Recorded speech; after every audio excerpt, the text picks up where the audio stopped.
allow the two It's okay. It's okay. Off your mind. It's okay. Off your mind. What do you sound like me? Chai! Now wow, people wey suppose talk truth to power don off mic, and if we talk, na 500,000 they go sama us call am hate speech. But fear not, Maiyegun don come.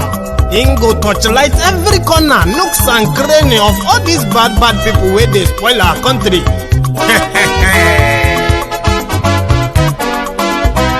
So my people make we laugh, oh yo yo. Maiyegun don come, oh yo yo. My people make we shout, oh yo yo. Maiyegun don come, oh yo yo. Maiyegun don come, man of the masses, oh yo yo. Maiyegun don come, oh yo yo. Maiyegun Diary Politico, oh yo yo. Maiyegun don come, oh yo yo.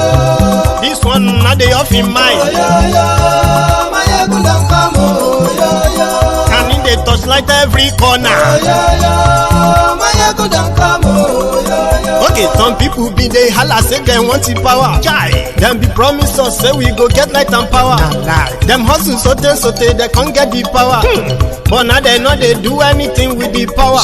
Every day, dollar just they get it higher power over naira. Still them talk say make we off mind, but thank God say Maiyegun don come. So my people make you laugh, oh yo yo.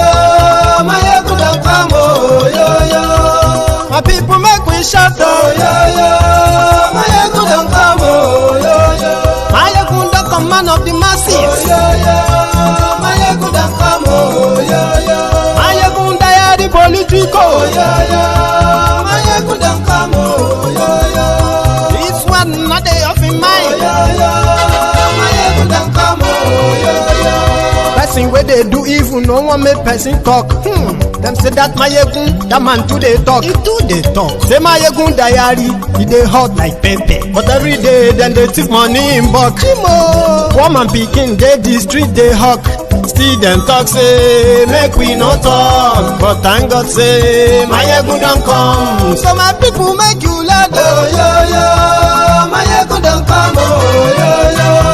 My people make you shout, oh yo yo. Maiyegun don come, oh yo yo. Maiyegun.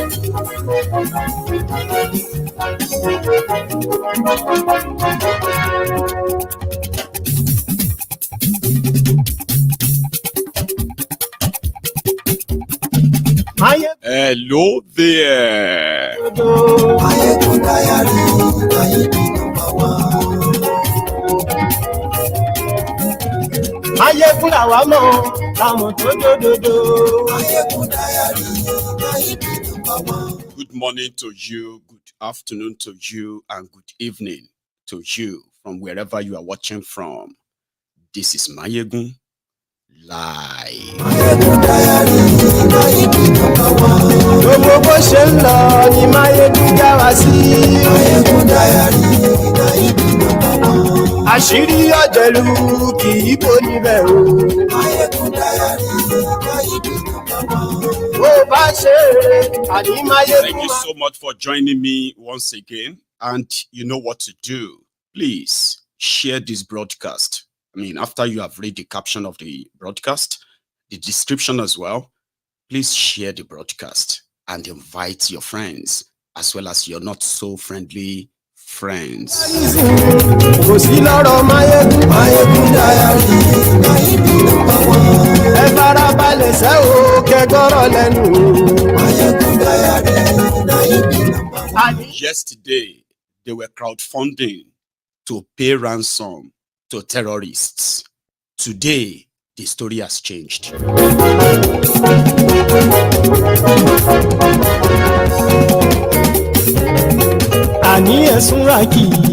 Break it up to save lives. Break Nigeria up from the shackle of these criminals. It is not serving anybody's interest. Even Babangida agreed. And yes, we like Lórí YouTube. And yes, we like Maiyegun ti dé. Bàbá gbé wúrẹ́. The reason why you are watching this tonight is because you are not yet a victim. I mean, you are alive.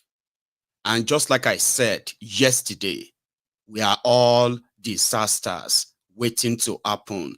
And in fact, I hope it is not soon.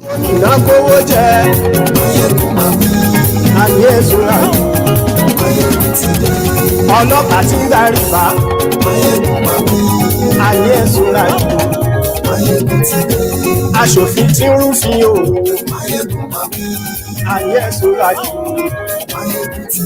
Òkúra olóṣèlú.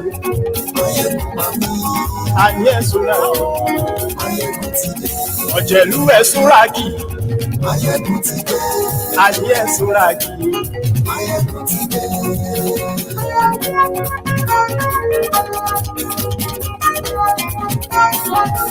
Maiyegun ti dé. Mo ti dé. So, good morning to you once again. Good afternoon to you. And good evening to you from wherever you are watching from. It is Maiyegun live. Last night, we were talking about the open endorsement of terrorism and ransom payment by a former communication minister, Isa Pandemic, who came out because of this family. One of their story is that the terrorists went into, they did not kidnap these people while they were traveling. They went into Federal Capital Territory in Abuja, the Duse axis of the FCT. Then there is an estate there called Saguari Layout Estate. So they went in there and they kidnapped as many people as possible. Also, while they made alarm, Arewa yesterday took over the social media, making it look like hell must let's lose. The insecurity that Bokuwari institutionalized is now just happening for the first time. But they didn't give the whole story because this is not the only family that got kidnapped from that estate. They also kidnapped this family too. And this family is, they live in Abuja. They are not Hausa. They are not Fulani. They are from Ekiti State. While the Arewas were crowdfunding for this, the first victims, where an innocent girl was killed. One of these girls was killed. The one next to her dad on the right, she was killed, and she was killed when the families were taking ransom of 30 million or thereabout to them. They demanded for 115 million. But however, others other people that they kidnapped, all right, they were demanding 60 million from them.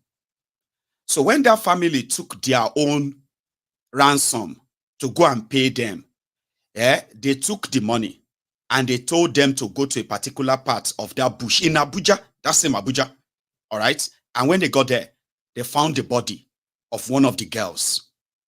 And that was why things got escalated. But like I said, as they were, crowdfunding for this first family, and then they were calling for the head of Tifnumbu. However, the Ariyo family from Ekiti, they were also in captivity, where they couldn't really afford the 60 million. However, they too, they were making effort to pay, but they were not like sort of viral like the other ones, until yesterday when the terrorists killed one of the girls, one of the Ariyos because they were delaying in paying the ransom. And this time around, now that they know that Nigerians can publicly crowdfund to pay ransom, that is their situation now. Now that the terrorists know very well, they are no longer taking the 60 million anymore. They have now kind of increased the ransom. If it's going to take the whole of you, Arewa, or the whole country to raise the money, then you probably could raise nearly 1 billion too to pay ransom. And by the time you add this family from Zamfara, who also got kidnapped, and they're asking for 100 million for them. All right. So maybe you can crowdfund 800 million naira. So they jacked it up and they're like, we are going to kill all of them if you don't pay. That is the situation as we speak. All right. Ariyozo and this other family, right? The Amidas or what? Yeah. They're going to be killed. And the Nigerian military, starting with the Nigeria government, it is just like a business as usual. It's like nothing is happening. 140, I told you yesterday, 143 days. I was wrong. It's actually, today we make it 150 days since they've kidnapped these youth coppers. And they are asking for 50 million on each of them in Nigeria. And if you kind of think of it recently, they seems to have been more emboldened. Somebody was like, where do they take all this money to? That is where the collusion comes in. These ragtag criminals that you see who just move into your communities. Now, Abuja is the federal capital territory of Nigeria. That's Nigeria capital. Oh. That place should have been considered safest, Abi. But you see all the forests around Abuja, just like all the forests across the country. Young men terrorists like this that look haggard like this have been impossible for the Nigeria government to tame. Do you understand? Now, when you ask about the billions that people pay in ransom, do these guys spend the money? See them. Oh, just hold them.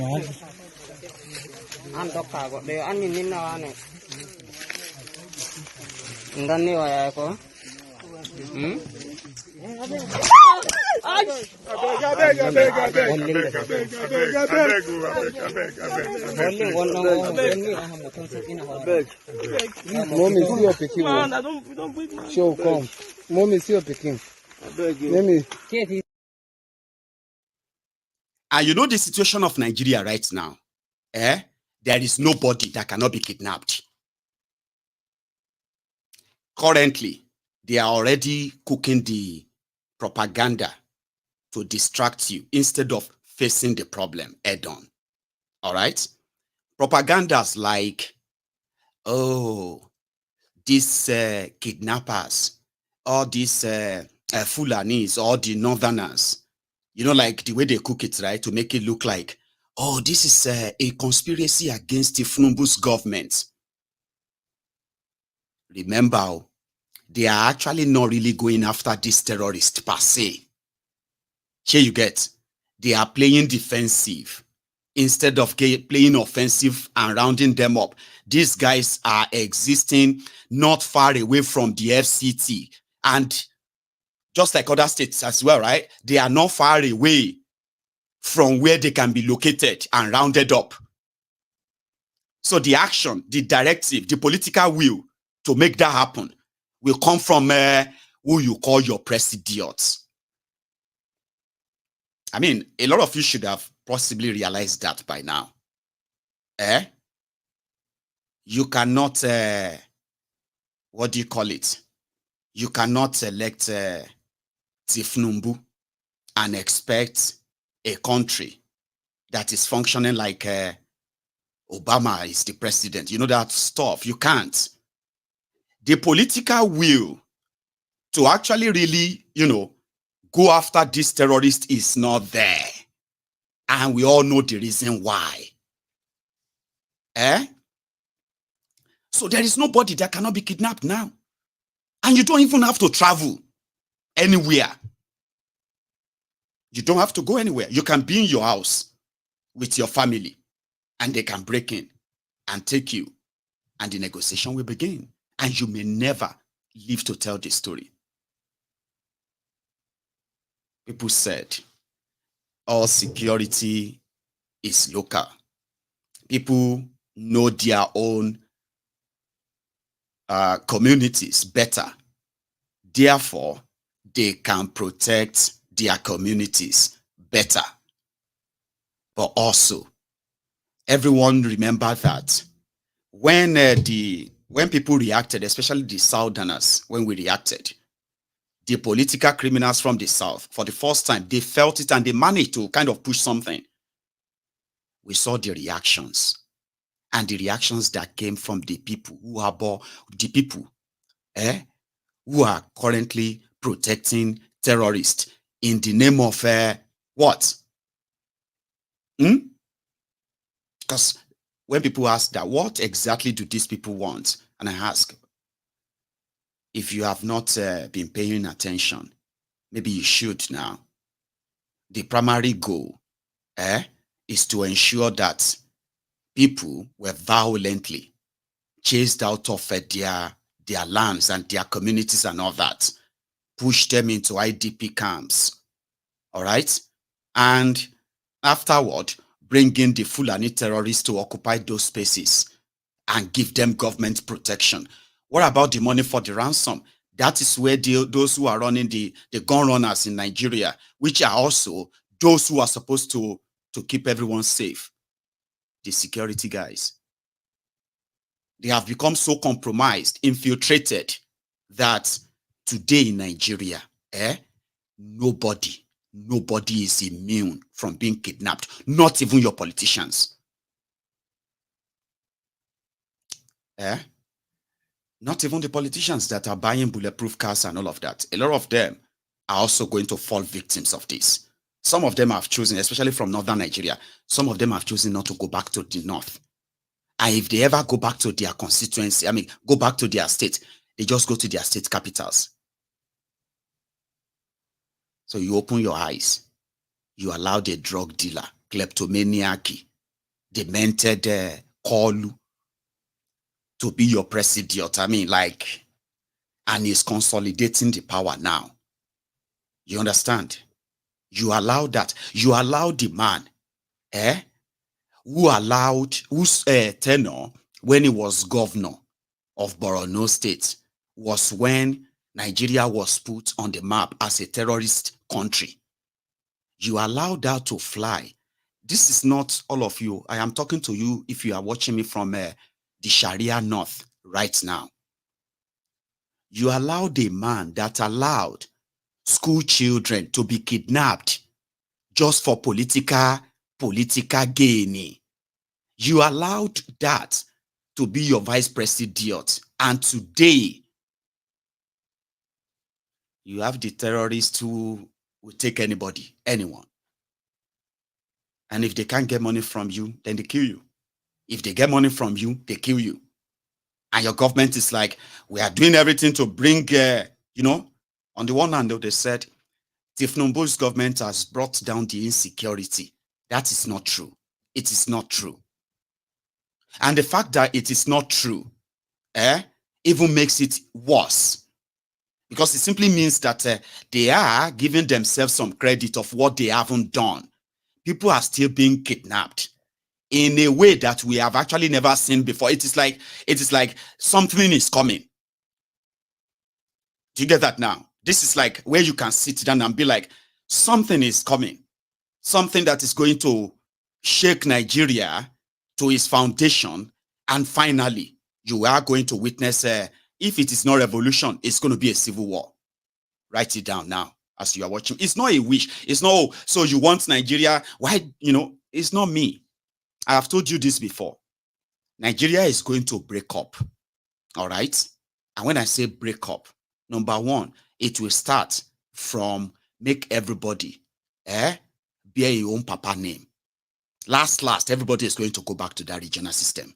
Look at me very well. Everyone is going to go back to it. And from there we go say bye-bye to all ourselves. But it is not going to be because you love Nigeria so much in your head that you would wish that never to happen or whatever, right? It is not that. It is not because I, Maiyegun, have been praying and I have been working that I live long enough to witness the breakup of Nigeria. Because until that happens, let me explain something to you. Literally, right? Until Nigeria breaks up. You see this terrorism, their sponsor, using the system of Nigeria to protect them. They will lead all of us there eventually. Because when Nigeria breaks, right, you see all these terrorists, Uthman Danfodio descendants, who have this fraudulent Islamic ideology, all right, they will no longer have the audacity to cross any border that is drawn and say, listen, this is where your Sharia ends. If you cross this border, you no go back. Until that time where every part, like every region, would have their own army. This is not going to be your Nigerian army. This is going to be the army. If it's going to be the Igbos, it's going to be the Igbo army. If it's going to be the Yorubas, it's going to be the Yoruba army. Even if they break Nigeria into 6 regions using your 6 geopolitical zones, until when that comes, until when you understand what will happen, if you allow terrorists to gain an inch of land in Yoruba land, for example, you know what will happen to you. So as a Yoruba man, as an Igbo man, as a Ijaw man, or wherever we all ended up as then, even as the Kwarara fans, the Middle Beltans. So this time around, you can have Middle Belt United Army. The army that the Middle Beltans are, you will be fortified, armed, and there will be no goddamn sheikh anywhere pulling any string telling you that you can't, or the type of weapons you can get for yourself. So these criminals are going to push us there. That's the point I'm trying to make. So break Nigeria up may be something that is too much for you to take in, simply because to you, it is the call for war. Nigeria is not at war. They told you, and they are still telling you, Baba, which country have you seen where their citizens have turned to game for terrorists? If they are not killing them en masse, they are kidnapping them en masse. And they are doing so right in the public glare. If you kidnap people in the UK and the news breaks that you have kidnapped people here, Baba, you have declared war to discourage others that if you try this, you are going to be killed. You will be lucky to be alive when they finally come for you. But in Nigeria, they are on the one hand, asking you to continue to pray to God, continue to pray to Allah, to bring protection over you. But the people saddled with the responsibility of protecting you, people paid to protect you, are now trading you with terrorists. So eventually, you are going to not listen to them anymore. We are going to get there. Do you get that? You are going to realize that the interest that these guys have is completely in contrast with your own supposed interest of what they have in mind. And you see all this conflict of interest.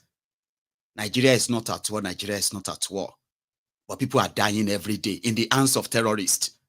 Money, billions of money, hundreds of billions of money are moving and circulating within Nigeria's system. These are ransom money paid to terrorists, and not a single one has been successfully traced or the criminals arrested. Not a single one, per se. They will present some faceless, criminals, put gun in front, present guns in their, in front of them and say, oh, these are the kidnappers that have been terrorizing the Abuja, blah, blah, blah. And then you'll be like, okay, thank God, though. They have arrested all the terrorists that are terrorizing Abuja. Then the following day, breaking news. 27 people have been kidnapped in Abuja. And you'll be like, Shebi police paraded something because they are not honest. They are not. And these are the things, some people left Benue. They were going to Enugu. All right. And immediately they left the park. Okay. Just about 20 miles out of the park, out of the city. Baba, they were kidnapped. 45 of them. These ones were traveling. 45 of them. They are in the captivity of the terrorists as we speak. You have been fighting terrorism in Nigeria, at least officially, since 2010. That makes it 14 years. Over 100,000 people have been slaughtered by the terrorists. And more than 10 million people have been made homeless, and they are now living in refugee camps. And refugee camp is just they are now living in IDP camp, right? Internally displaced person. What should normally displace people in any reasonable country is natural disaster, landslide, earthquake, forest fire, flooding. These are the things that are natural disasters that can displace people in safe countries. In Nigeria, terrorists are displacing people. Over 10 million people, including women and children, especially women and children. They are those in the larger percentage, scattered all over the place. They are still not safe. And you actually don't want to probably know the conditions they are into. The same country, the same criminal government, completely. Rather than help them, they are making money off them. But you are not at war. Don't cause war in Nigeria. Let us pray to God. All these things you are talking, what do you want us to do? No, don't do anything. Because, listen, when people tell me, let us just pray to God to come and help us, I kind of feel like that you are trying to tell me to stop talking about it and just pretend that it is not happening. Let's pretend that it's not happening.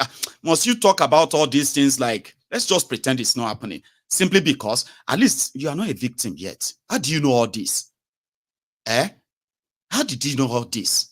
At least you are not a victim yet. Oh, I'm not a victim yet. All these things you are talking about, they are strange to me. Because I think some people are just using this to want to tarnish the image of the government.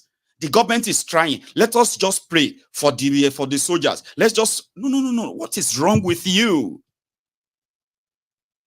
I said there is no political will to stop all of this. And you could be next that your picture will be appearing on my screen. Sadly.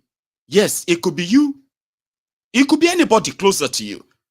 As I was talking about the insecurity in Nigeria and how this spreads all over the place and everywhere, all these are kind of underreported.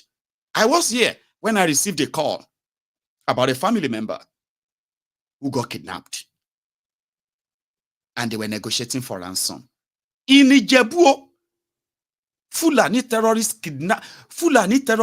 from Futagalon, Abi Futasoro, straight to Sokoto. God knows how many. We are talking about 1,000 to 1,300 miles to Ijebu. They kidnapped my family member, a brother, just between Odogbolu, Ishagam, Ogere. That's where. And when he came back, listen to this. So we are lucky they didn't kill him or kill the people they sent to go and pay the ransom. They took that one too, making it 2 family members in the captivity of a terrorist who speaks Yoruba, but they are Fulanis. My own brother. So it could be you. It could be anybody. And at this rate now, none of us is indeed immune from it. You know? Because there is no political will to stop it. A Nigerian soldier is earning 50,000 naira a month. That is if they even pay him. They give them feeding allowance of 150 naira. Operational allowance. They call it operational allowance, 1,500 naira a day. So that if they want to eat, if they want to this or that, 1,500 naira. Well, the 1,500 is actually for the gas. As a soldier yourself, it is 500 naira a day. 500 naira a day is 15,000 naira a month, Abi. Add that to their 50,000. A soldier that is going to go and face the killer weapon of the terrorist. The terrorists that are harmed by the same politicians who decided to underpay a soldier. Put your life on the line. It's intentional. So now you go come, they say morale high. Some of them said they are doing it because they wanted to defend their fatherland and the rest of that. It is not completely true. A lot of people are joining police and joining Nigeria military because there is no job. They want to be paid. Then pay them well. No, they won't pay them well. It's all intentional.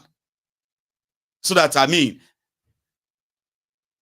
before the fire of the terrorist catch up with you, the fire in your belly is already dead as a soldier. Then they give you, all these weapons that, then you continue to get conflicting conflicting orders. Go, don't go, stop, stay there, come back, stop, retreat, don't face them, don't respond. You know what I mean? Like, soldiers have shared their experiences on this platform, just so you know. Those who have been like ex-soldiers who left Nigeria military and they left without even resigning. Few ones resigned and left. No, like they ended up elsewhere. It's all planned, it's all intentional. They ordered weapons, they spent trillions, but they won't deploy them. Because the weapons are pretty much bought to suppress any uprising, revolution. Now then you go no say, Nigeria have fighter jet, they have fighter drones. Nigeria have drones, unmanned plane that will drop weapons anywhere. And there is no pilot in it, there's nothing. That is when you get to know. But deploy them, map the terrorist areas. No, they won't do that because it is going to clash with the political profits that they make from the chaos. It's sad, isn't it? Now, I think on the 7th of January was when this started. Though. But on the 1st of January, 2024, you see that Kogi, Lokoja, Okene Express Road, which is also an hotspot like Kaduna, Abuja Kaduna Expressway. These are 2 hotspots when you are going up north in Nigeria where you can get missing completely and they may never see you again. So what happened? Talking about security, all security is local. If they have a political will the political will of at least stopping the jihad. If I know about the jihad, if you know about the jihad, if you see the criminals shouting jihad and shouting Allahu Akbar when they slaughter innocent people, when they are sleeping, that means the government of Nigeria knows about the jihad. They know that this is not farmers others clashes. All right? This is not about Christian Muslim clashes. No. It is actually war waged by people who are also in government, funding them protecting and shielding them. Why those who are doing all the money laundering, gun running, supply of weapon and all that, they continue to do that. And every time they feel like, the supply is not coming in, sooner, they can invade the military base in northern Nigeria. You made the Shekau terrorist, your vice president. You are now acting surprised that they are coming inside your houses to kidnap you. Are you trying to be kind of funny? Under Shekau Shetima. Let me give you his background again, in case if you have forgotten. In 2014, they staged one of the shocking kidnapping conspiracy. They played with the lives of over 270 school children, girls. They plotted everything and they executed everything. And the man behind it all was everywhere, crying blue mother. So let me tell you the story. They said they received the report that the Boko Haram, they were coming to attack Chibok and some communities in Borno State. Now, this security report or intelligence report means they are either going to provide enough military and security in that area, or they would probably have to evacuate the people. Now, here is actually the report they said they got. The intelligence report said they were coming to take school children. And Chibok is a Christian community in Borno State, in case if you don't know. The Borno Chibok girls they kidnapped, they were Christians. Do you understand? Yes. They were children of Christians. They were Christians. And that was why when they kidnapped them, the first thing they did was to give all of them hijab. If you can still remember. They gave all of them hijab. They convert and they said they should be reciting Al-Quran that somebody was reading. And they were reciting after that person, that terrorist, in case if you have forgotten as well.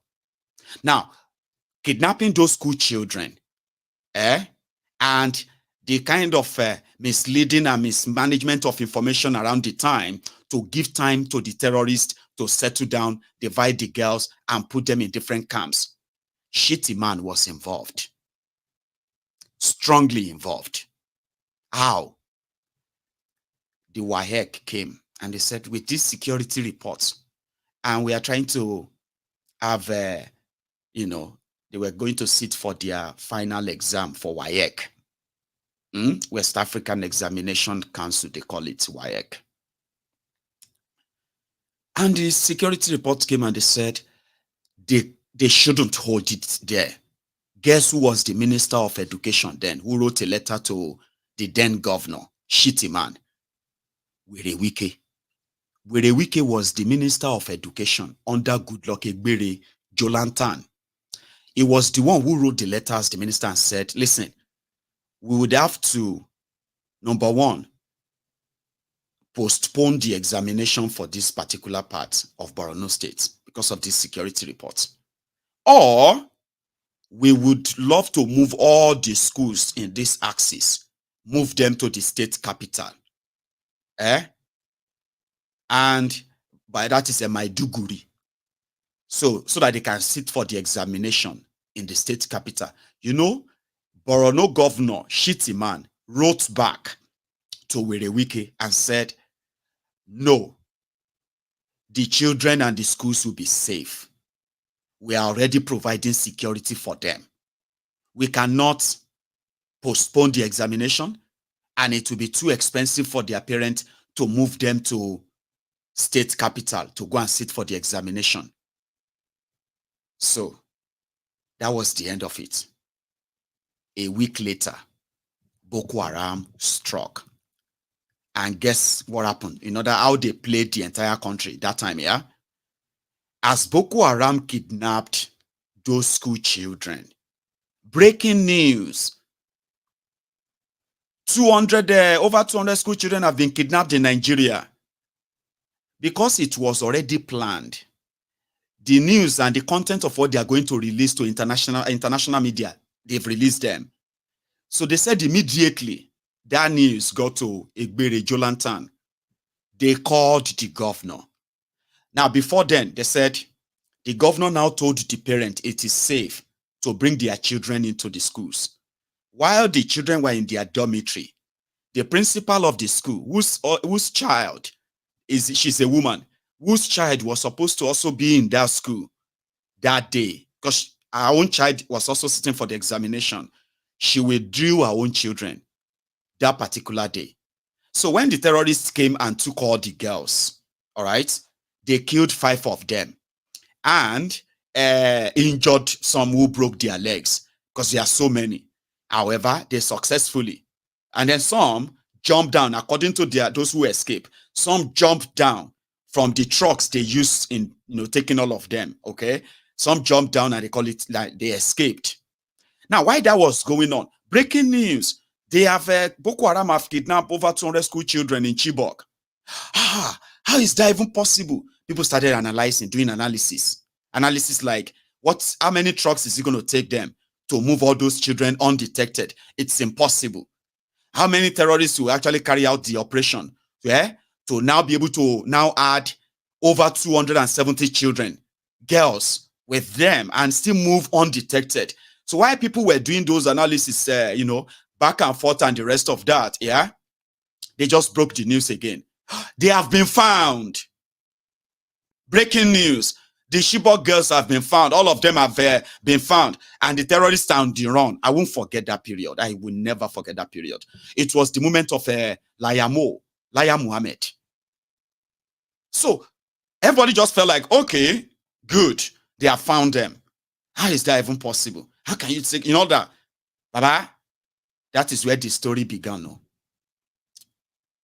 Good luck, Egbere Jolantan. They said for straight 1 week, they believe that since they said they have been found, there is no cause for alarm anymore. Until when the women of Chibok started protesting and the world started seeing it. And then the next thing, I think it was like a day after or 2 days after, Boko Haram just released that video of the girls reciting Quran. And guess who went to America? APC, Egbe, including Shitty Man. Shitty Man was crying on camera. He said Jonathan abandoned them. That when these girls were being kidnapped, he kept calling Jonathan. And Jonathan did not respond until they took all the girls. He started crying. It was the governor. He was in White House with Obama. They went to America because of this Chibok. People didn't know they were laying the foundation for 2015. You understand? To the point that Obama's campaign director became a strategist for APC in 2014, 2015. In case if you have forgotten this Chibok thing. And that cost Jonathan his own Luto terms too, his own term of looting. He couldn't continue. The gangsters have taken over. In fact, they were threatening him too. This election, if you try anything, Nigeria is not safe anymore under you. Change. Then the terrorists took over power. And they now institutionalized terrorism. Baba, hey, Kajuru happened, Kankara happened, and all of the, including, we are talking about a massive school kidnapping. And you know what they turned that into? Today, they are raising money, crowdfunding for ransom, they're crowdfunding ransom for terrorists. Back then, it was the governors that are paying the ransoms. However, it got to a stage that because when they paid the terrorist, they will now take all the children. I say, they have been released, though. Thank God they have been released. So they will now take all the children and take them to government house. In some cases, they even put on a jersey on them. It's not like a football jersey, like wearing the same attire and go to go and meet Bokuwari. And the one they did in Casino, what do you call it? The one where, there is actually one again in Yobe. I want to remember that one where they kidnapped school children and they kept one up to today. And the Nigeria media kept reporting it that she's now married. A child was kidnapped by terrorists and they converted her to Islam. Nigeria media announced it. She's now a Muslim. Okay. Then the next stage, they said she's now married. Now, when they now address her, they say, she's with her family. And that's the story of institutionalizing terrorism by these criminals. So at some point, they stopped paying. They stopped. So if you get kidnapped, you are on your own. So family members of the victims, they started selling their properties to pay the ransom. Majority of them started going into debt. They were borrowing money for ransom. And some of them, till today, they have never recovered and they may never recover. So situation has gotten to where they're like, sure, be careful. Even when you are like NYSC serving Nigeria, all right? There are some of you, listen, there are some of you, your children are currently, you are not living in Nigeria. You are there in your comfort zone in America and all these places. And because you only left Nigeria, Nigeria did not leave you. All right? So it's still very much inside of you.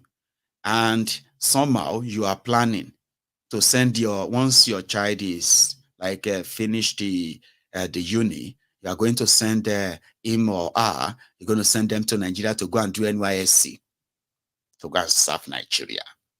The NYSC advised their own corpers that, listen, if you are kidnapped, learn how to cooperate with your kidnappers. Be nice to them. Be friendly with them. And also make sure that you have somebody that you can call for ransom. Do you understand that? Because everybody is going to be on their own. They are kidnapping. Listen, when I was growing up, I used to believe that, the kings, they have supernatural powers. Don't blame me. I'm from Ijebu, and I'm very core Yoruba. I'm sure you get very much like a traditionalist myself, right? So I used to believe that, number one, you cannot rob a king. Number two, you cannot cheat a king. Number three, you cannot date the wife of a king. All of these things, they are like you playing with your life. Here you get, it's like suicidal thing for you to have the thought of going to go and rob a king. Rob a king? Are you serious? If the king just use one of those orishas or one of those powers, he can just command you to sit down there, like he can kill you. That's my belief as a kid. That if you want to be successful in your life and you don't want to die young, don't go and date the wife of a king. Any woman that a king sleeps with, no ordinary man must sleep with her again. No, I used to believe that. Because you know what will happen to you? You may just die. Because you see, that king is not an ordinary man. Okay? And as a king, it doesn't share that way until APC, Egbekegbe, institutionalized terrorism. Wọ́n jí ọba gbé, ajé. They kidnapped king. They raped his wife before killing him. That's what the wife said when they released her. They raped her in front of him. Kabiesi trek nínú Igbo. Like it's AK-47, my brother. What do you expect? So you can only use force to fight force. If somebody comes here and starts shouting, Maiyegun, come outside! I say, come outside, you idiots. If they burn you well, come outside. Me and you today. And me, I no answer. I just opened the window of my kitchen and I just said, ba-boom, ba-boom, boom, boom. The guy who is holding the gun outside will be like, what kind of sound is that? I say, Baba, if that one land for you till you and your gun. Say, I think we'll have to come back another day. Maiyegun will come back. Oh. We are coming back. You don't have to say anything. You use force to fight force. It's only force that can suppress force. Bigger force suppress smaller force. But if you are not given that chance, even Kabiesi, they go take, sorry, where are you from, sir? They say, I am a bank manager, sir. I am bank manager of Zenith Bank. What happened? How did you end up here? We're going for a seminar in Ibadan. And then, sir, I don't know how to explain to you, sir. They said they are going to kill me tomorrow if they don't pay down 100 million. And there is no way. Say, sir, what about you, sir? How did you end up here? They say, well, I'm the Kabiesi of Kabiesi. Sir, Kabiesi, sir. Kabiesi. Kabiesi. In this place, terrorism does not discriminate. The rich, the poor, anyone kidnap and don't tap of puff. Person with the hawk puff. They kidnap him. Why? That's the situation. Anyone can get kidnapped. Women, no children, no, it doesn't matter. And the people who are responsible, who should be responsible for their safety, totally compromised. In January, I think it was like the 1st of January, welcome to 2024, some school children were kidnapped. They were traveling in Kogi, and they were kidnapped by terrorists that they love to call bandit. They are not bandit, they are terrorists. They were kidnapped by terrorists. And you know what happened? Yeye Bello. You know what Yeye Bello did? He just pulled together a few number of, like military guys, police guys, as well as the vigilantes, the local hunters, who actually knows the territory very well. And they started tracing them. They started tracing. This was like hours after, like, it's not like days or hours. Action, response, and all that went after them. I think these terrorists were kind of shocked, like, oh, really? People are coming after us. When did that start? That's new. They are not supposed to come after us. Now, they are supposed to wait for us to reach out to them and say, oh, yeah, hello? Because they are using the same phone number that the security agents in Nigeria can use to track you anywhere, any day, even if you feel like you are faceless. The terrorists are using all of this. Their locations are known. Even Sheikh Osama bin Gumi, the national, the national spokesperson for all of the terrorists in Nigeria combined, Sheikh Osama bin Gumi knows their location. Now, only Nigerian military don't know where they are. It's only Nigerian authority that want to tell you. They don't know where they are. They do. They do know where they are. So they said, Yeye Bello now said, oh, no, go after them, school children. Really? And their teachers. Looking nonsense. Immediately they went after them. The terrorists were surprised. Like, what? And this is actually what happened.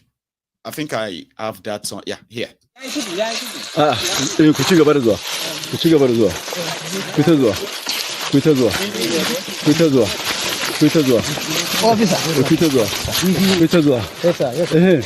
Come, make us see. Yawa, go. Thank you. They don't cross road, don't enter the way. They cross what? Let them go. Here, nobody there land. Yes. Thank you very much. Yeah. God bless you. Yeah. Islam say I don't live. Nami. What is? Now one of them wait and they run. Okay. Okay, now one of them get up. Yeah.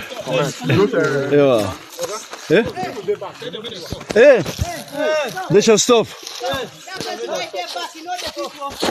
They should stop. Amen. Now the victim, Not the victim. And then you let it keep.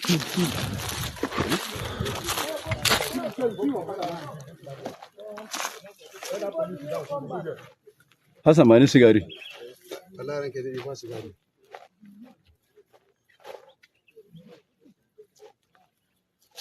Now here remain.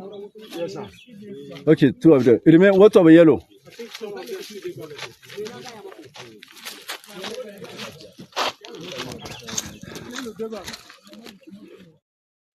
So normally, that is how it should be.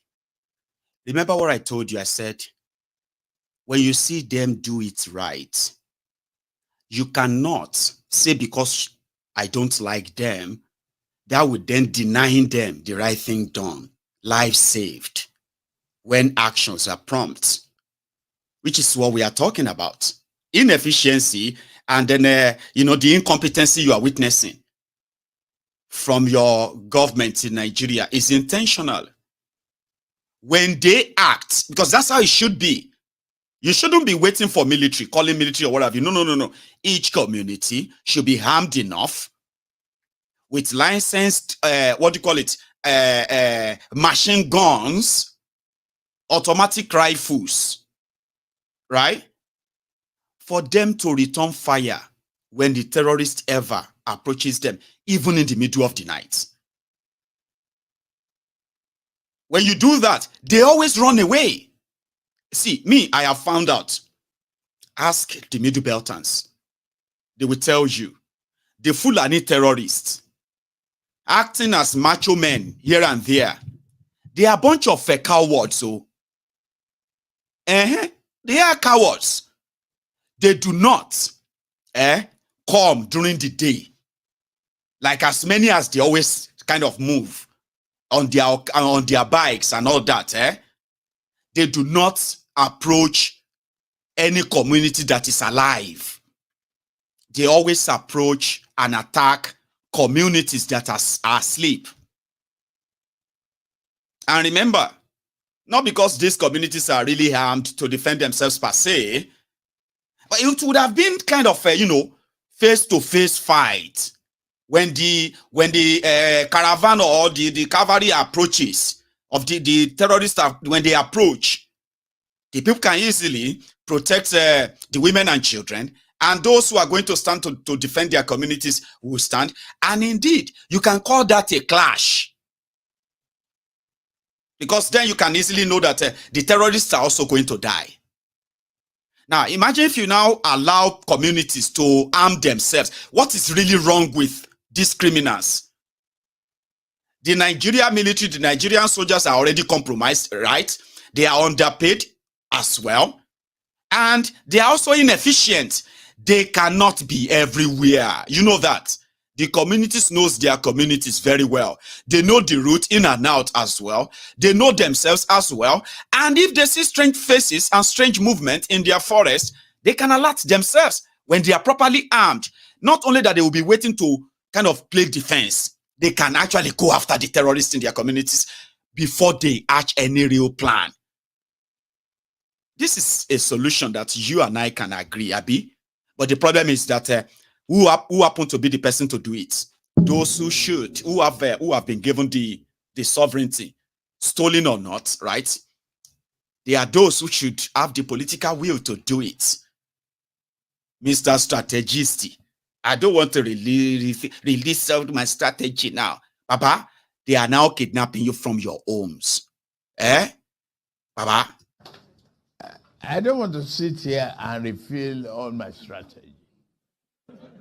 I am the first speaker among the three of us running. So they will spy on me. So you will have a limited answer here today. Another day you can bring me back. But that nuisance lele. Nuisance lele.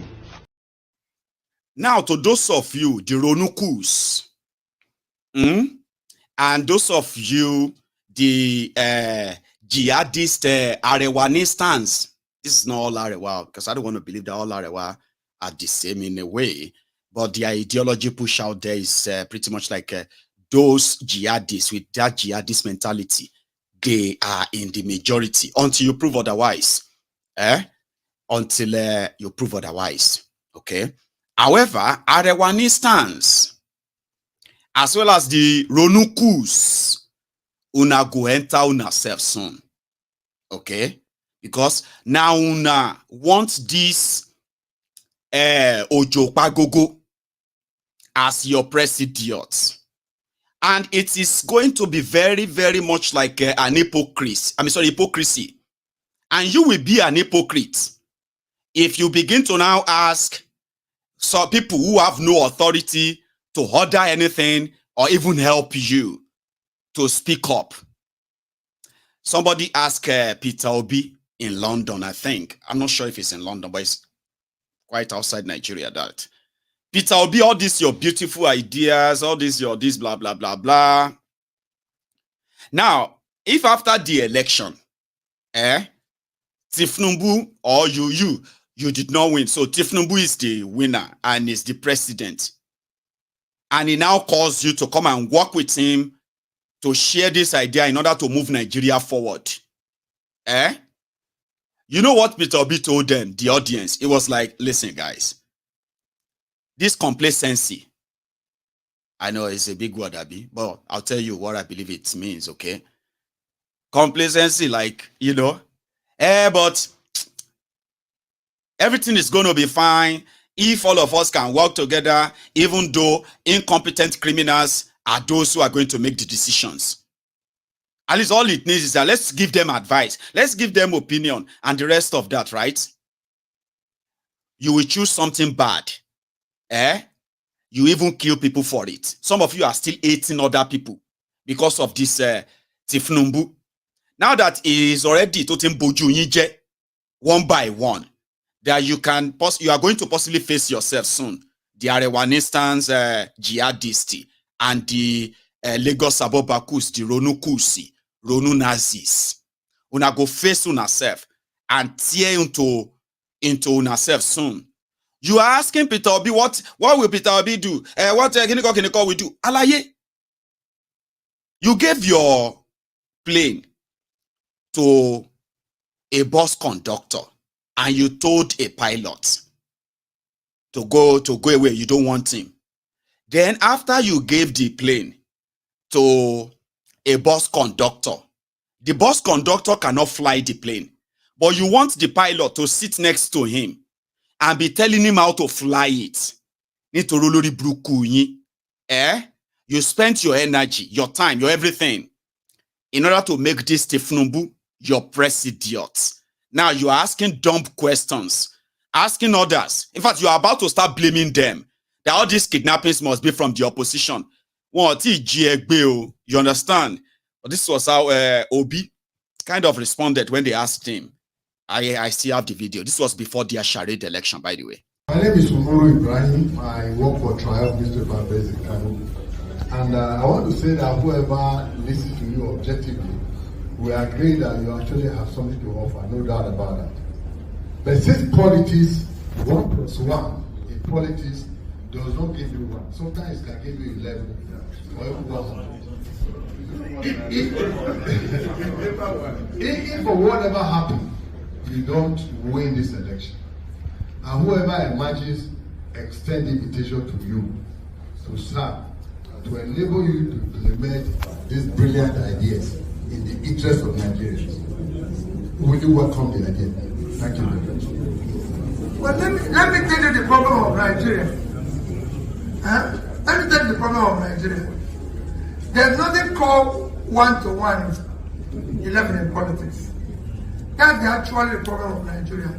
The complexity of the people who are hired. If you have a company, my brother, will you hire somebody who is incompetent? And then allow him to now hire somebody who is competent?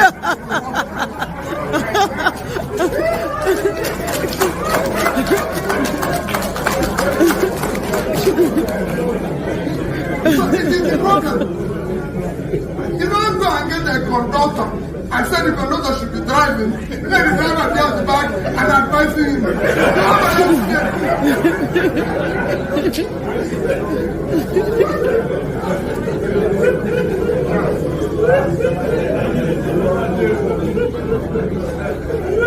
We want the driver to be in the steering and conductor to be where conductors stay. That is the only one we want. In 2023, my dear brother, this election is an essential election for our country. We can no longer continue managing it. The only way it can work, and it works, is when the person who is in charge understands it. If you know my experience as governor, you know. My name is Umaru. So you cannot be asking him to, Buhari idiots, cyber barbarians, bat idiots, bat starts, Lagos Abobakus, Oshogbo Alimajiris. You have elected Ojo Pagogo. Now you elected Ojo Pagogo. And you are expecting a kind of another Schwarzenegger's posture. Order Ojo Pagogo. You are expecting the delivery of Obama. You should just hold this your Ojo Pagogo responsible. Exactly. Hold him responsible. He promised you security. He didn't actually really promise you, no. If we all of us want to be fair, Tifnubu didn't really promise you much. He didn't promise you anything, no. He just said, hope is here. Prosperity is here. And then when he was in Kano, he was like, I just want to dance. In Kano, the heartland of Sharia Northie. So he didn't really promise you anything. All of you are just, but you still have to hold him responsible and be bold enough to mention his name. Call his name. Listen to me, a lot of you are already forming the gang of Votrancy, Vuvuzelas on social media. Anybody that come for Ashiwaju is gonna have it. Is gonna have to contend with me. Baba, Oma ji egbe sun o. Toba de ti gbe I don't know. Maybe officially crowdfunding would have been a good thing then. Even some of you really value that much. You know? Because I haven't seen some of you mentioned in the Better Gate. From 2015, bros. From 2015, you have been a Votron on social media. Telling yourself that you are a die-hard APC. Some of you are now changing that to, I am a die-hard Jagabandit still. I'm a Jagabandit still. I am a die-hard. Jagaban is a you know? That is 2015. Ordinary trader money, market money, they no give you. Even the one where they share to shoot skits, to show the world that they have shared money to 11 million people, it no jam you. And in 2024, Oshinshe Votron at the age of 44. Living inside your father's and mother's house, touching fun lunche. managing pocket money at the age of 30. Oti 30. I mean, sorry, Oti 30. Sorry if you're 30. You know, that's why I said 30. At the age of 30, ile aye ti 30, and you are still doing Voltron on social media. One ma ji egbe soon oh, really ni value. If they ask for 100 million, ibo lot ferry. Because you see this insecurity could discriminate as it is. So eventually, I will have your picture on my screen telling everybody that, listen, see, now this one are yesterday's survivor. They don't want to. I'm not wishing it on you. It is what the criminals are doing. And according to Babangida, he had this to say. Former military President General Ibrahim Babangida is again calling for a reform of the Nigerian system for a more result-oriented federation. Well, he says he believes in the restructuring of the country if it means giving more powers to the state. While ruling out a military incursion into politics again, he adds that Nigerians are more interested in becoming a truly democratic nation. The general shared his views with Channels Television's political analyst Laulu Akoni on Inside Sources. In 1989, we set up a committee, this one on devolution of powers, and late, may his soul rest in peace, Alhaji Abdurrahman Okene. He looked at that. This is because we were thinking at that time how we will get the federation structured, even though we are a military regime then, but we were thinking about it. I believe in restructuring if it means devolution of powers to the states.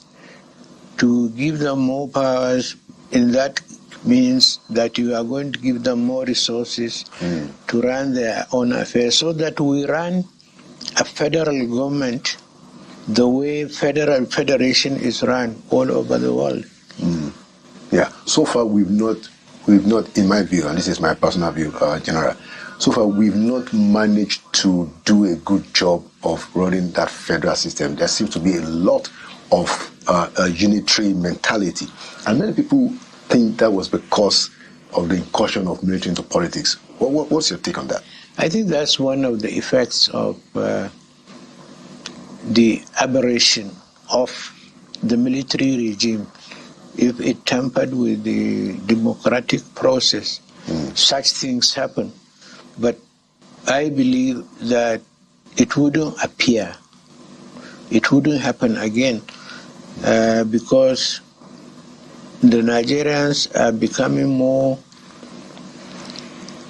interested in becoming a truly democratic country, a nation, at least in Africa.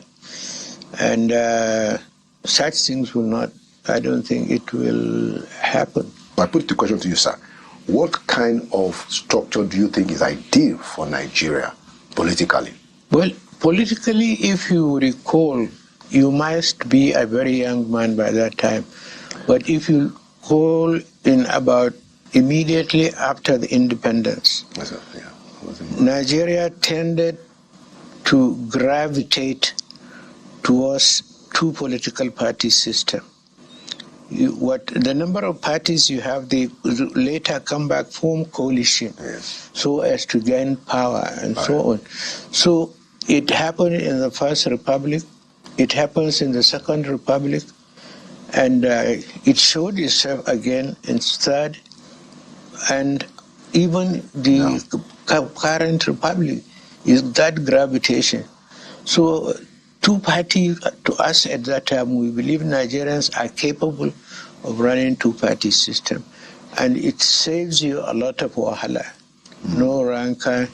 If the more parties you have, people will get their villages to say that they control their villages, so they have to be recognized as a political party. This is the fact of this country. You must. nuisance lele. Nuisance lele. It's an old, like an old nuisance. It's the Maradona who ruled Nigeria for 9 years with iron fist. I don't want to go into his story, by the way, but that's him when he's on his wheelchair, all right, partially disabled, and then probably looking back to feel like, oh, maybe we could have done that when I was there for 9 straight years. Maybe somebody else should do it now, when everybody is taking their own turn. All right? What is that? Won't kind of dismiss the fact that he agrees the current rotten system should be restructured according to Abi. But there are those who never wanted that to happen because they believe restructuring Nigeria back to the regional system of government is a recipe for Nigeria's breakup.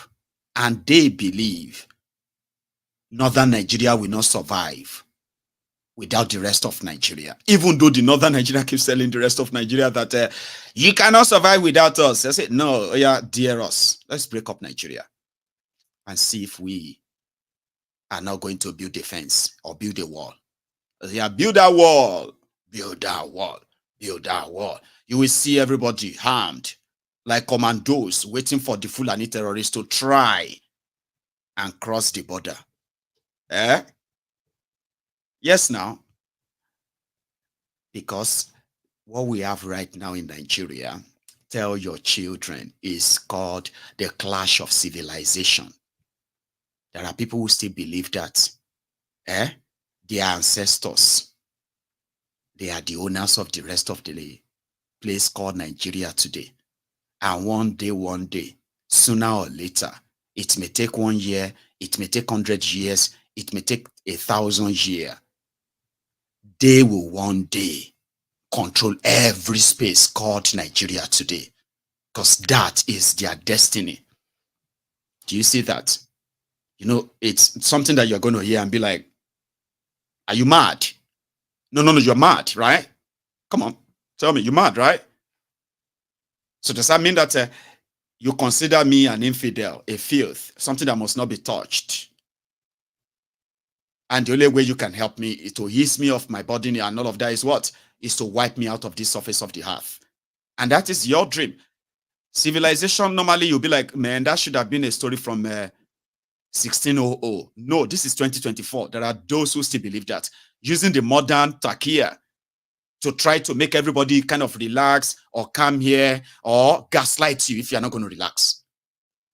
If you're not going to shut up, then they'll gaslight you and call you the enemy. They will now accuse you of doing what they are doing. Oh, this Maiyegun, the way he's talking, he's planning. The government must watch him very well. Oh. This guy, I'm suspecting this guy. This guy can just be a terrorist too, or somehow, because the way he talks, the way this Maiyegun talk, you're gaslighting me because I'm talking about terrorists. You have no evidence of me of anything. I am giving evidence of the terrorist in that place. Then they will say, yeah, hey, shut him up, kill him, arrest him. And the rest of that anyway. But you know, it's probably a tall dream that will never happen. All right. But the truth of the matter is this. When everybody is pushed to that wall, which is very soon, you know, you would have to know that your ancestors, Danfodio, did not even have enough trained jihadists, terrorists, to cross the border between the Middle Belt and the rest of Nigeria. In his life, he was killed. Yes, your ancestor was killed in the act of his terrorism. You know all those stories that you were reading when we were growing up? Gandoki and the 7 spirits. Gandoki and the what are these? Some of you should remember those Macmillan stories. Uthman Danfodio and the infidels. Uthman Danfodio conquered this so place in the infidels. Do you know the people they were calling infidels?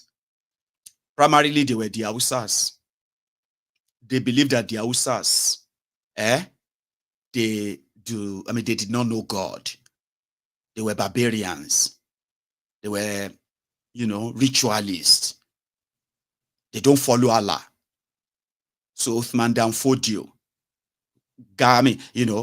put together a team of Islamic jihadists, and he told them, Allah told him that he must conquer this place and conquer it for Allah. And what did they do? They started killing the Hausas. They started killing their kings. Hausas joined them. Historically, Hausas also joined them. This is like 215 or 216 years ago. It's not like 500 years ago or 1,000 years ago. This is just less than 3 centuries now. So that was how Uthman Danfodio began his journey. Tell your children all of that. There is nothing called one Nigeria. You must not tell your children that Nigeria is one, because that will be so unfair on them. It's unfair on them if you are the type who tell your children that Nigeria is this or Nigeria will be great. It's never one. It is called the clash of civilization. There are people who have that mentality today. They will kill me because I'm an infidel. Because I don't know Allah. So the first set of infidels they killed were the Hausas. And the Hausas as well, who received the Uthman Danfodio's teachings, they joined them in slaughtering their people that will not cooperate. The rest of them had to cooperate. Sharia became a thing. The terrorist Fodio started moving there to the Middle Belt. Now for there he met in death. Go and read your history. That's where Uthman Danfodio died. The people of Middle Belt that you see today, we call Middle Belt, who put up a serious one, they stopped the jihad right there in the Middle Belt. It ended. So your forefather did not win anything. So you are just going to suffer the same fate like your forefathers. Okay? Because the place you call Nigeria today is not created by the people there. So the people there who are called Nigerians today, they did not create Nigeria. So therefore, your forefathers, and his jihad was not fought in Nigeria. Nigeria was not created until 1901. It was not amalgamated until 1914. Do you understand that history? Whatever jihad you are fighting today in Nigeria is allowed by the criminals who disarm the citizens for you cowards. So don't let those jihadist sheikh continue to deceive you. They can continue to give you guns and all of that. The only thing they are going to achieve, right, is to push everybody to civil war. And revolution is what people are calling it, Abi. Self-defense. Oh, defend yourself and the rest of that. No. It's going to be a civil war. Because you cannot defend yourself with your hands. It's going to get to a stage. You will realize that the government is just telling you to wait to be killed. And before you become that victim, I hope this kind of say something to your conscious and subconscious mind too. Mazi, please. My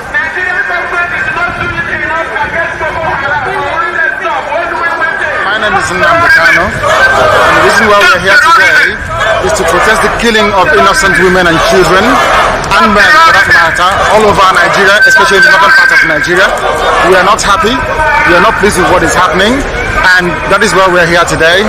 As you can see, there are a lot of Nigerians who are protesting about the killing of families.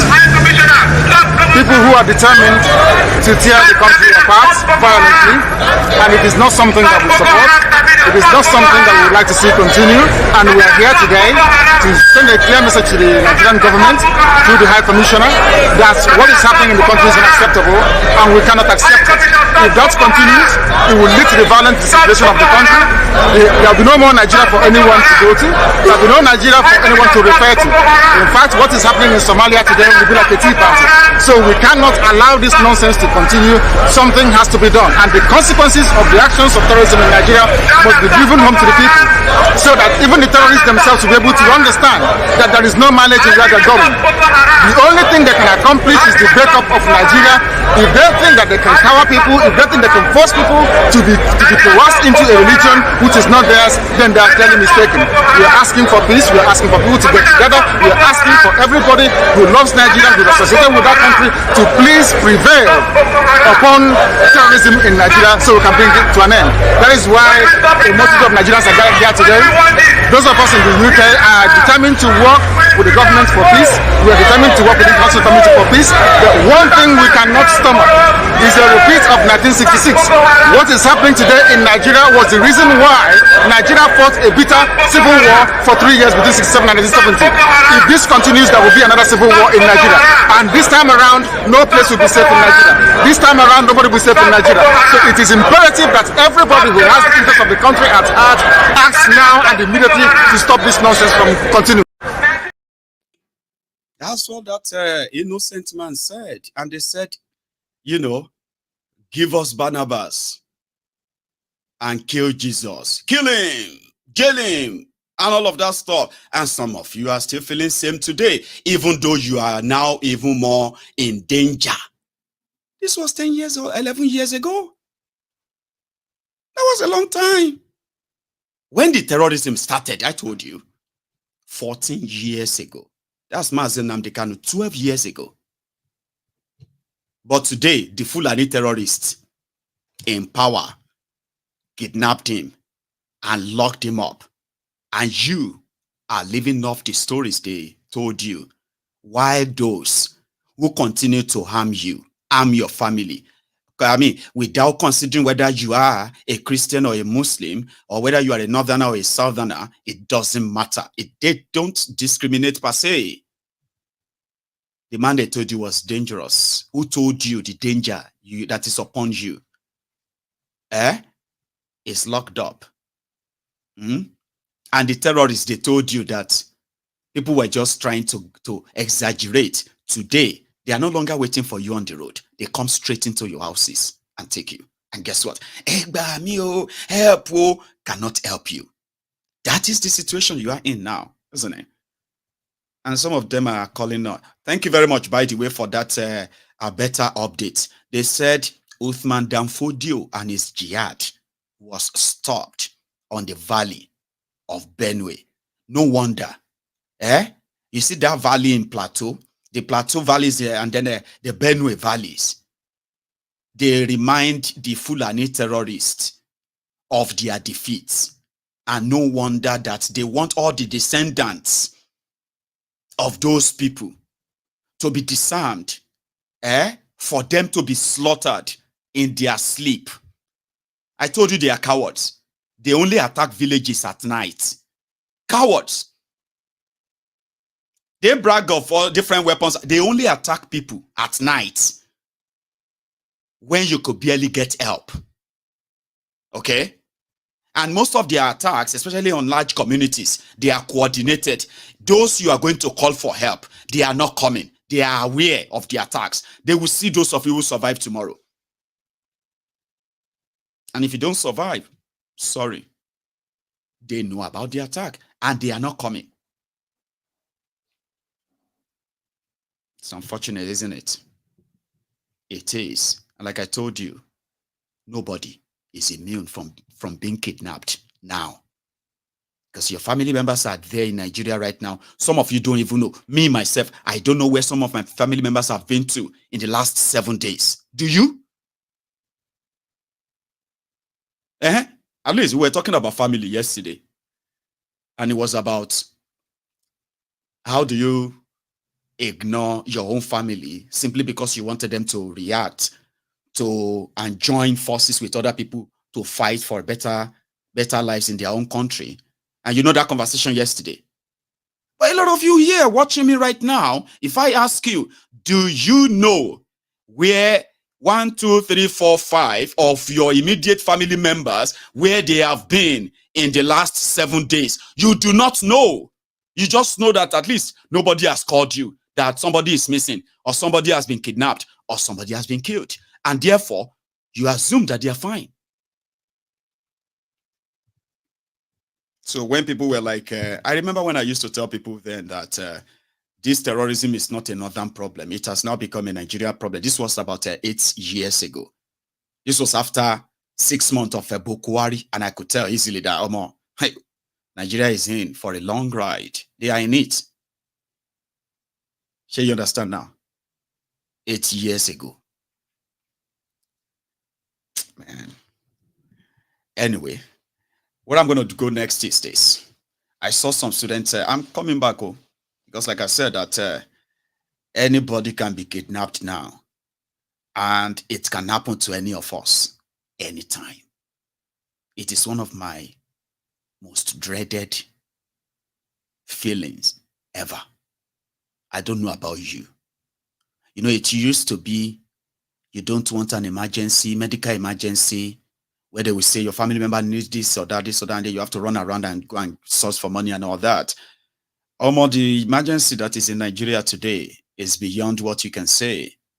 And that's why you cannot say this is a northern problem, not their problem.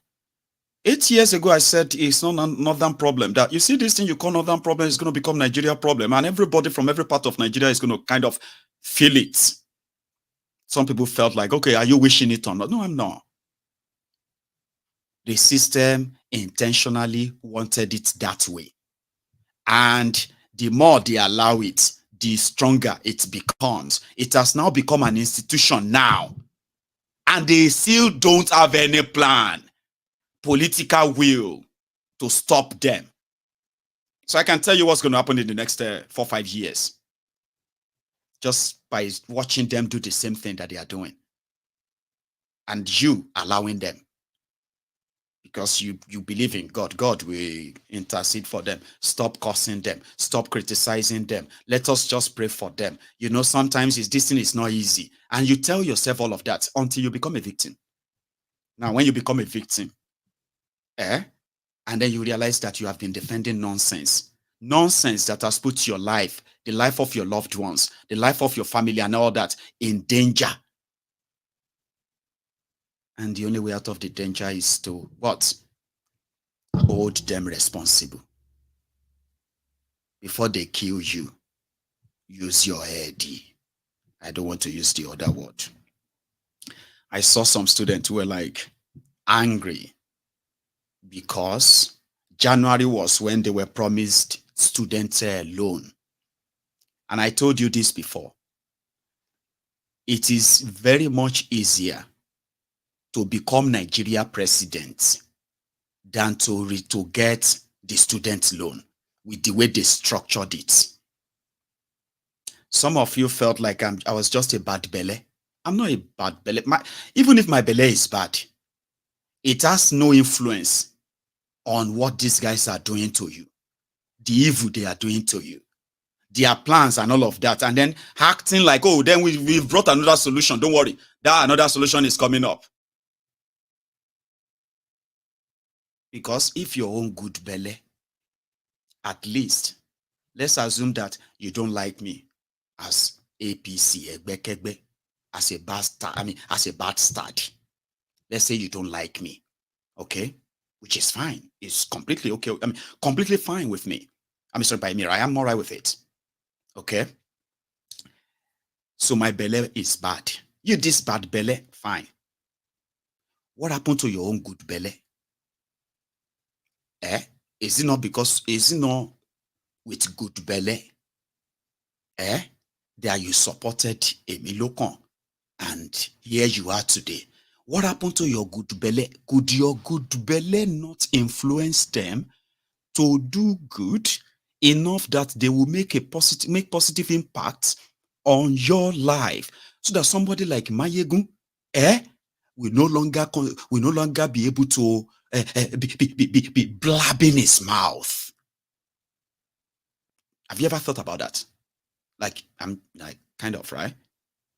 Like me, I don't like them. Okay. However, you like them. Okay. Whatever happens, Jaga bandit for life. Great.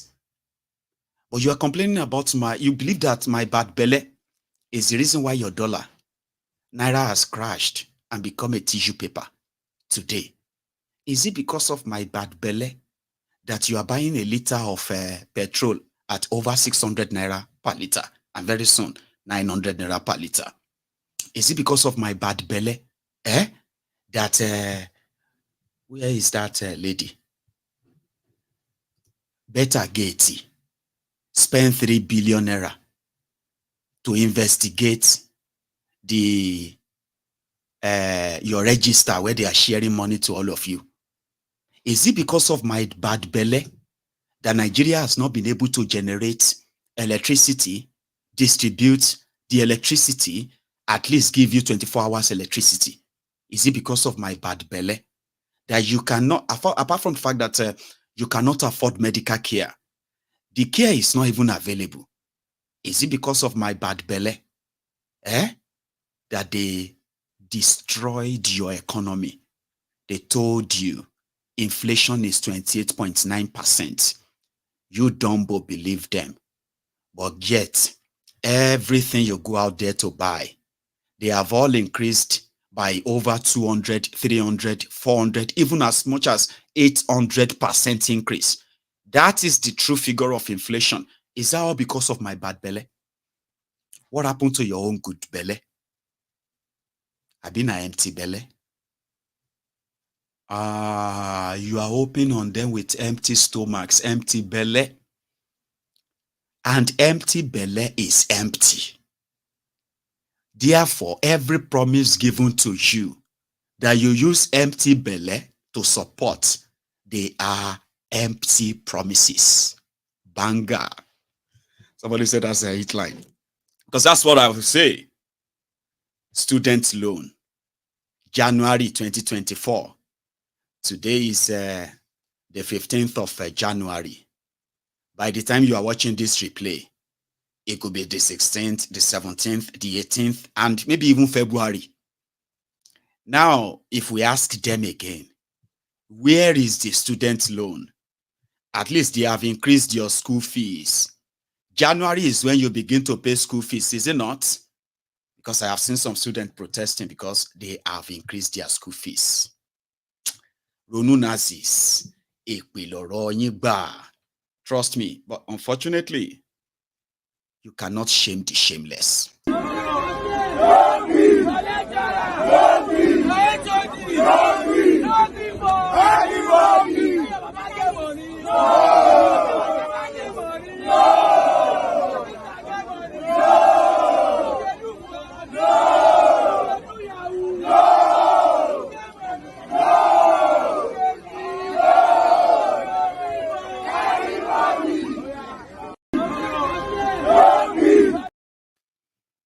So when people tell you that Nigeria is finished, they are not exaggerating.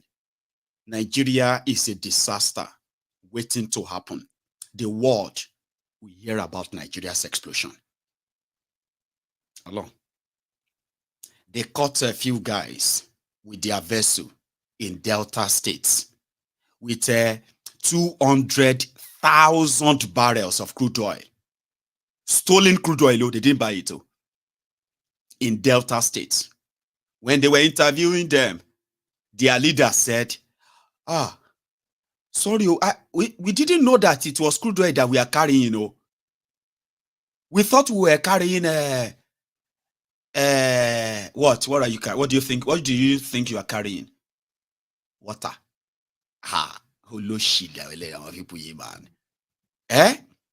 But by tomorrow, you go see it in the news. They don't burn the tank, they don't burn the vessel, they don't burn the crude oil. And at the same time, making your situation even worse. Delta State, they found a truck, a vessel with stolen crude oil in Nigeria. So when they tell you Nigeria to finish, they are not exaggerating. It is just a matter of when is it going to really explode? And I want to be there when that happens.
Which other country have you ever seen that happen? Except for Nigeria. And talking about crude oil. You heard that they've continued to drop all of this on your faces, that Dangote Refinery is now in production. Production have started in this or that. Then other follow-up stories, right?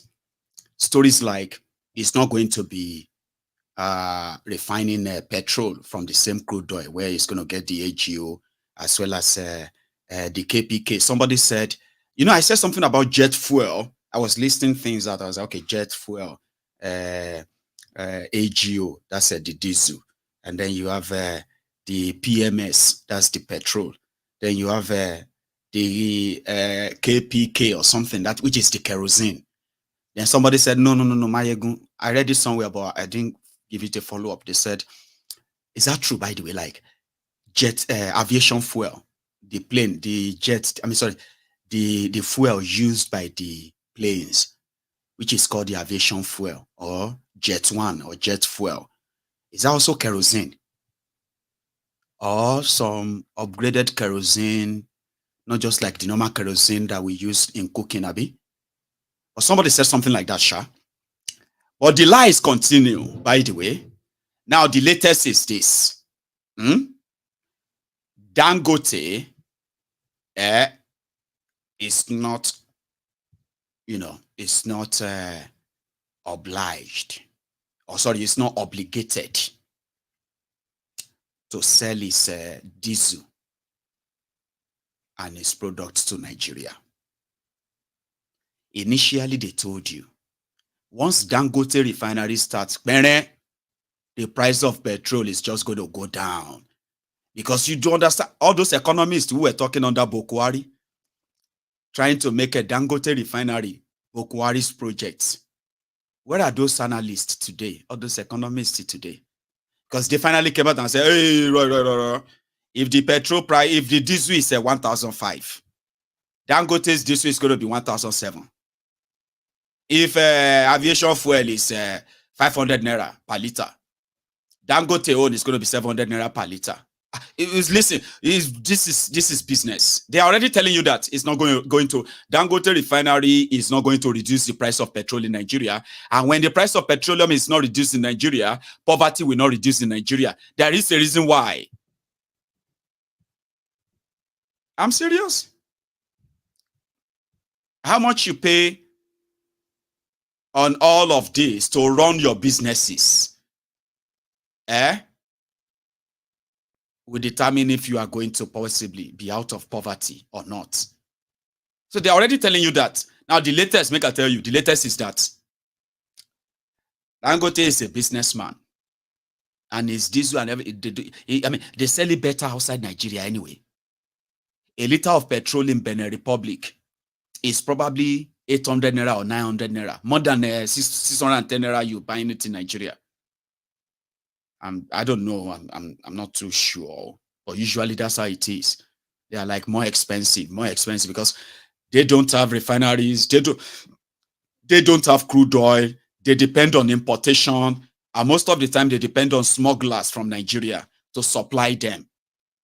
After the supposed marketers, oil marketers in Nigeria After they must have, brought in their own shipment of vessels of products, they will get paid.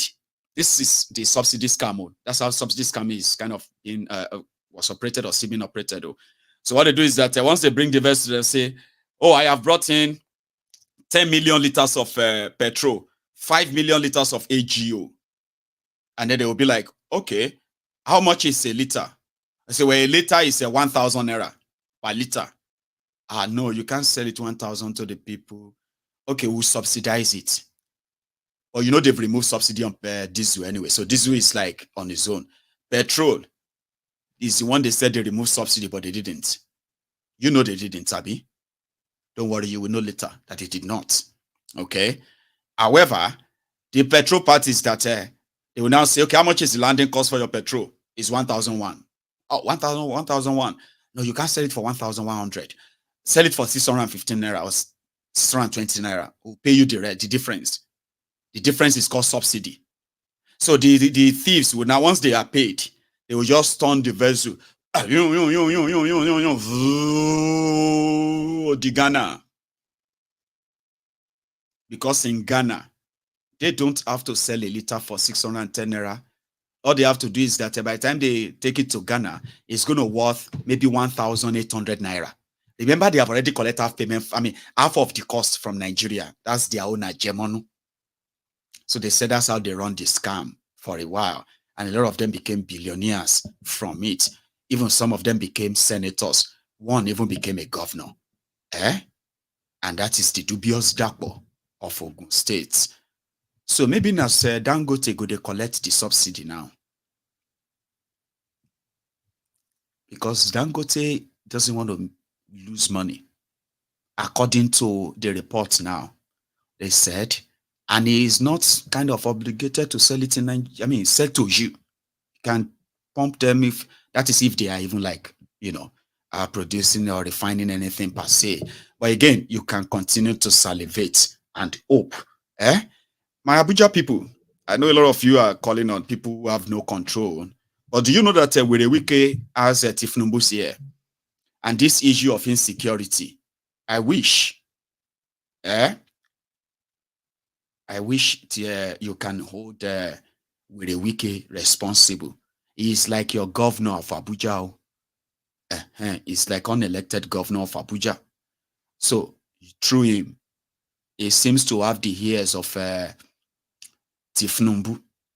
Unfortunately, this is what Wike has been doing over the weekend. While the rest of you are trying to raise money for the kidnapped.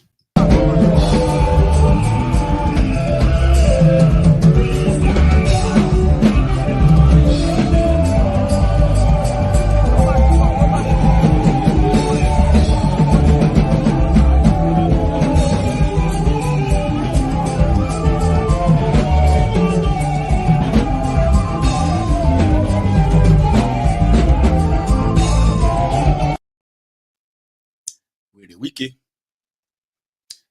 very, very unfortunate fellow. Unfortunately, they will just say, "Hey, it's because you don't like me. What do you want him to do? Why do you hate him?" Because he's not doing his job. I don't hate him, okay? I do not hate people. But the reason why I don't like them is because they are not doing their job. You are worshiping them and you are praying to God to help them do the right thing. And I call that nonsense. And I've never been wrong about them, unfortunately. For those unfortunate souls. When you talk about unfortunate souls, chances. I hope you remember this guy. He is now saying, when he went to go and see Tifnumbu, the certificate forger, the drug baron, the Genene. You know Tifnumbu is also Genene. Don't pretend that you don't know that that's how it's pronounced. Instead of saying Guineans. No, you have to say it in Guineans is in English. In French, it is Genene. Genene. Genene.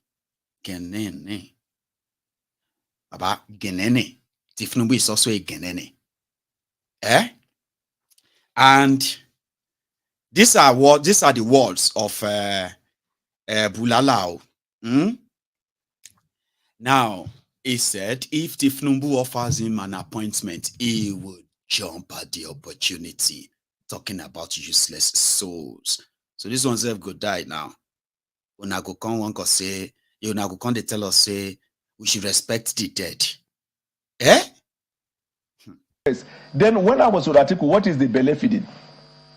You see, I don't know the way people, and then because Africa, when you were leaving the APC, it was said that the only reason why you went to Atiku to support Atiku is that you got a promise. Yes. And now the reason is that afterwards, there isn't anything to hold on to, right. And that's why they promise you something again on the other side, and you are easily swayed by it.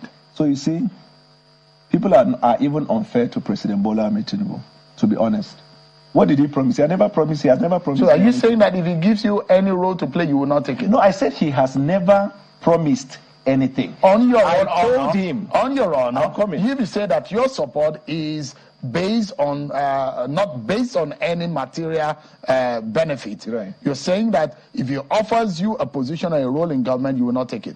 If let me tell you this: if the president makes an offer of a position that I see that will contribute to the development of his agenda, because I say I will support his agenda, I will more than anything else appreciate it. But it is not the appointment that I am looking for to support him. That's why I'm telling you, 8 years I supported Buhari. I was not a public official. You see, you have to separate between those who do not have value and are cringing and crying for appointment, and those who believe the value and what they will contribute has nothing to do with whether you're appointed or you're not appointed. But I can understand when people rate you and then they see what you can bring to the table. Sometimes people do what we call preemptive action. They can preempt it. And I see so many things in the media. He promised this. He said, I want to say to everybody listening, President Bola Ahmed Tinubu has not promised me anything. Nuisance, Lele. Eh? Because don't talk like that. Let us respect the dead. Respect the dead kill you there. Where you have unfortunate souls who do not understand what their actions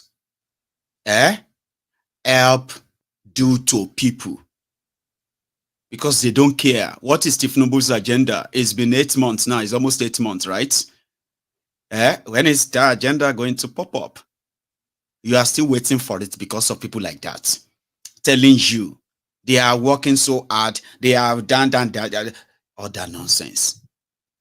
And after 4 years or after 8 years, they will disappear. You won't see them anymore. They will take their whatever they have managed to gather for themselves, gone. But you'll be licking your wound if you are lucky enough to still be alive. Remember that. Anyway, that is where I am going to draw the curtains tonight.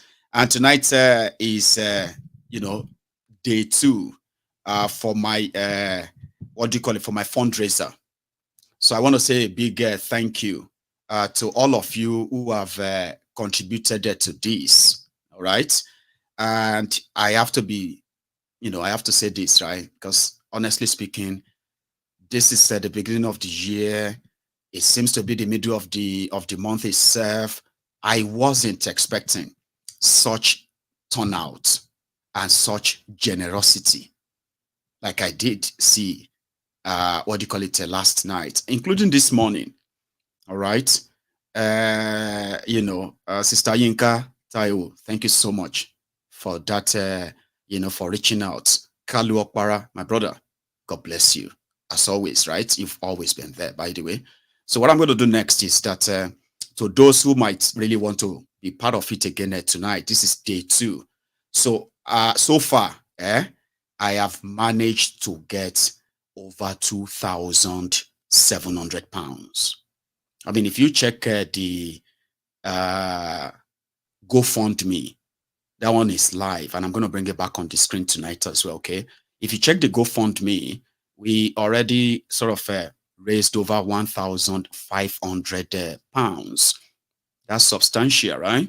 And in my own on my paper, right, I have received £1,015 if you put all of them together.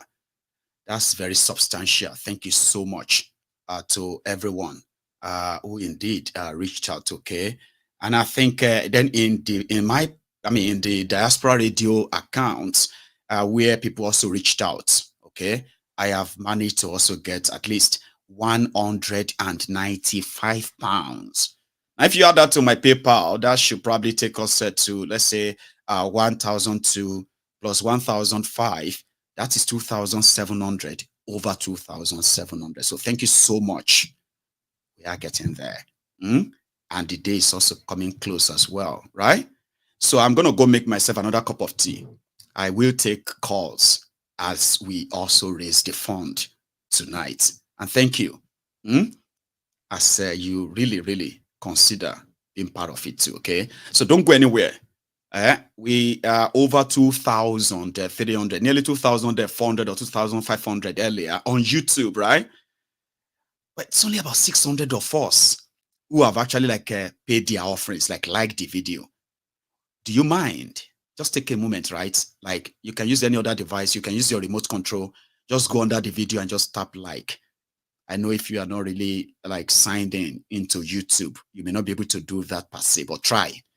Or even signing into YouTube on your small device, your phone. I am going to be back in a minute. And you can also grab your wallet. Because, yeah, you're going to need it if you want to do it tonight. I'll be back.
So I'm going to just stop it right there. And to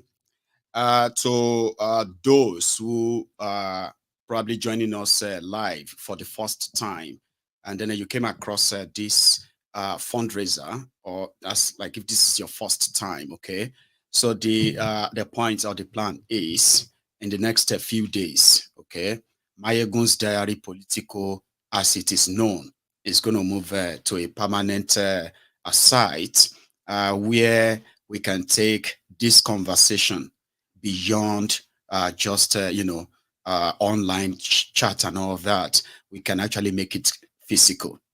Now, most of the things that we talk about or analyze or encourage or even support or even fund, because we do a lot on MaiyegunsDiary Politico than just talking, for those who know this platform very well. So we believe that we could do more, where we can have a physical contact, have a one-on-one chat with people that can actually make things happen.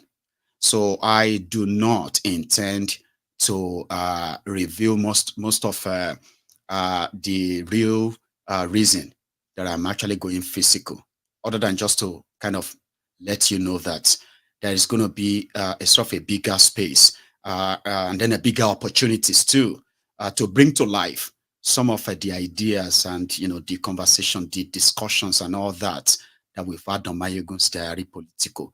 And what I'm asking for is your support, okay, in getting started. It's like a startup, because at the end of the day, right, to keep the place functional and continue to make use of it for the purpose of why we are getting it there, that is still going to call, it's called the maintenance fee, like rent, utilities, and all of the other things, right? So because that is still going to be the charge. So getting off ground and getting started and ensuring that there is no break in transmission, and say, okay, well, I'm trying to set up my studio. That's why you've not heard from me in a while. So that is why I came here to my friend right here in the Temple of Truth to seek for your honest support. It is completely voluntary, okay? And indeed, if you have donated and you feel like, no, I'm changing my mind, there is also a system that allows you to get your money back. As easy as that. And it's even not about that donating and all of that. It's also about the intention of trying to help get everybody to know about it too, because it's going to be public anyway, right? So thank you so much. So like I said, my line is going to be opened, okay? And for those who might want to call in, we've had a normal discussion, okay? And this is where you two can kind of like hear your own opinion, your views, and contribute to this. However, I want to give you the on-screen updates so far. Let's see if I can put that up. So far, so good. I can use this to say thank you to those of you who are like already public, and to those who probably wouldn't like to be mentioned and all that. I understand. And yes, so between the time we were live last night as well as this morning, okay, so I have had an anonymous, and there is this M King that I am kind of suspecting as MN King, MNK or something like M or NMK or something like that on YouTube. You know yourself, all right? So thank you very much. And the anonymous, the two anonymous there, Comfort, Mama Comfort, thank you. Lady Comfort, I would say. Abiola Shinubi as well, thank you. Victoria Uzere, thank you. I've got Jacob or Modara there. I've got Feyitimi Oluwaremi. I've got Adedamu Laul, and thank you so much if your name is mentioned, okay? Oluwafemi Olanrewaju Ogungbayi, God bless you, and Theophilus Oniyide, who was also on the program last night. So let me know if you have any issue with the connection, because that seems to be the recent thing that I kind of suffer from, you say. So let's, I'm trying to kind of check if the line is perfect. So the line is fine. And to everybody who has been part of this, I continue to say thank you, okay? And, oh, sorry, I just missed your call there. Anyway, keep trying, and indeed, you may get through. So to those who are asking for the link and all that, those who want to do theirs online, of course, the link is in the comments. It's also sort of, pinned on the comment section. So the fundraiser is just on the side, okay? So for the conversation that we've had already tonight, you can still phone in and be part of that. Trust me. So thank you so much. I do have a caller here. Conversation that we've had already tonight. Is that the Prince? Yes, Baba. How are My good general. Prince JJ Man. How you doing? Yes, Baba. Hello, Baba. My good general. Sir. Yeah. Thank you so much tonight again.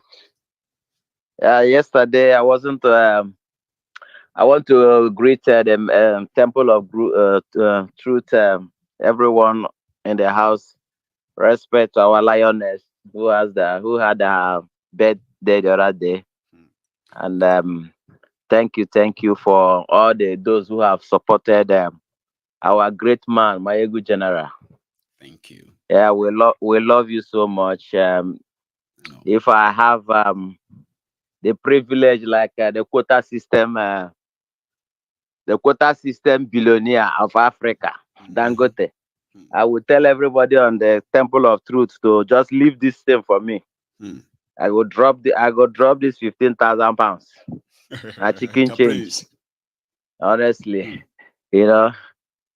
Yeah, but anyway, we thank God to those who have kind of bring the dream alive and continue to inch me towards the goal. So yes, I am grateful too. Go on, Prince.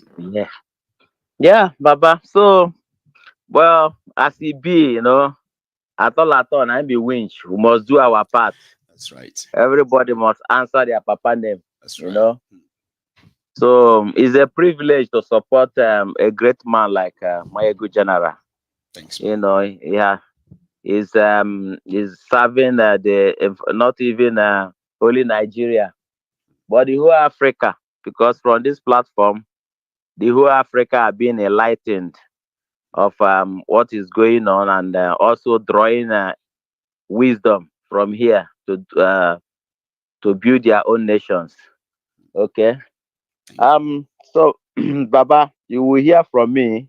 Of course. Thank you. Yeah. Yesterday I didn't follow the program, but when I watched it, I was very happy with the way people are responding. God will bless all of you. Amen. Mightily. Amen. Thanks, man. So I want to thank you tonight again, at least for opening the eyes of all these Janjaweed soldiers in the Nigerian army that are from the north, because most of them think that when Nnamdi Kanu and IPOB, is against them. But whenever you play this video, they will know that he started fighting for the north, the northern Nigeria primarily. It was when he saw that Nigeria is not redeemable again, that he continued in Nigeria is like venturing into a suicide mission. Before he now decided to fight for his people, because we are first of all ethnic by nature before talking of Nigeria that have no identity. So we thank you so much for the wonderful work you are doing, Baba. Thank you very much. We love you so much, and I call on everybody, please continue to share. Before anytime I comes to this my platform, I share first. Like before I start watching, I encourage everybody. Let's start to share and share. This message is making an impact. A lot of people are being sensitized.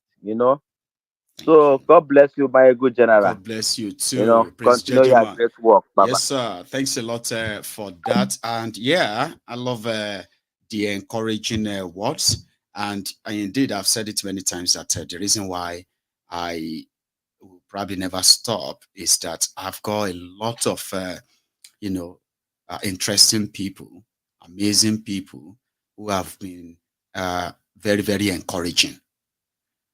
And when I say this, I am not kind of saying this just for saying it, just for saying sake. Okay, I have been shown, real, genuine encouragement by people that probably are not always like in public like this. Okay. And these are some encouragements that I actually, hold in high value personally, right? So I know we are not stopping. I know we are not going to slow down. And there is no way that somebody like me would not continue to feel like I still have a very, very huge role to play in all that I talk about if we really want something to happen. And at this point, I think we all should encourage that, should be interested that something is, or something has to happen. But here is the something. A lot of people don't want, they want things to happen. They want things to change. They want something they can relate with, right? But they, number one, don't know how. Some don't know how, okay? And then others who kind of have an idea, they will rather somebody else does it.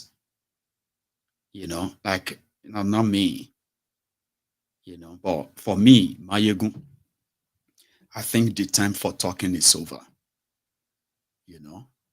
and because I'm somebody who believes more in actions, things that you can really touch. So with the people like everyone who have been like, been there for me from the word go, majority of them, you don't see them. They are always here, but you don't really see them. And they are the reasons why you would always never have any reason to worry about Maiyegun. Like, man, I just hope that this Maiyegun will never change. You have no idea the kind of people that I am kind of like holding this mission in trust for. I think I have Dr. Agbede, who probably want to remind me that I'm just a talker. Awaiting Senator. Hello? Is that Dr. Agbede? In fact, you are correct. 100%. You are correct. Great. Maiyegun, you are correct. I'm doing great. And you? Well, very well, sir. Just that the news are and great. To the rest of yeah, I'm fine. Yes, you are correct. You are correct. Nigeria, unequal treatment is too rampant there. Unequal treatment. Ask me how. Okay. Now, God bless you, Maiyegun. In the early 90s, when there's one incident that occurred at Festac town, when armed robbers they finished robbing maybe some houses, and they want to change their vehicle. And alas, there was a vehicle coming in front of them, and they didn't know whether the vehicle is untouchable vehicle that maybe conveying their children to school. They didn't know anything. So they stopped the vehicle, and the driver refused to stop, and they killed the driver instantly. The armed robbers. Could you believe? Yes, that is the armed driver. They wanted to change their vehicle after they finished robbing. Yes, vehicle approaching, and that vehicle that was approaching was a vehicle that the driver was conveying untouchable kids to school early in the morning. The privileged kids. Oh, God bless you. Oh, God bless you. Maiyegun said. Now, so could you believe they killed the driver instantly? And within some hours, like 2 hours, 3 hours, you can see helicopters. You can see like maybe there is a war between Nigeria and some other country, not knowing that they are looking for those two kills. And in fact, within hours, and after 24 hours, they now saw the two kills at Idiroko. Idiroko. Now, so the armed robbers, in the effort of trying to switch vehicle, they killed the driver and they drove off. They drove off with the two children of the VIPs, right? Yes, correct. So they now have to go and 100%. Dump them at Idiroko border when they started going. When the authority. Okay, I think. Go on, sir. Well, when the authorities now, within few hours, you can see helicopters all over Nigeria looking. Yes, yes, and later on, the legendary broadcaster Frank Olise, that was anchoring a news line, then interviewed the kids' parents, the mother of those two kids that was kidnapped. Could you believe that openly, Maiyegun, openly, all over Nigeria and all over that mother of the two kids that was kidnapped said that I'm quoting her verbatim now. She said she was happy. She was happy that it is only the driver they killed. True to God. That was what she said. Only in the national television, NTA. That's something you see in the NTA archive now. She said it openly all over the world that she was happy. She was happy yes, that only the driver that was killed. The Frank Olise just shook his head and said, "Wow." In fact, he was speechless. That wow, because they didn't regard the driver and the driver as wife and 5 kids and aged parents. No, they didn't. She said openly all over the world that she was happy that only the driver was killed. And so that means that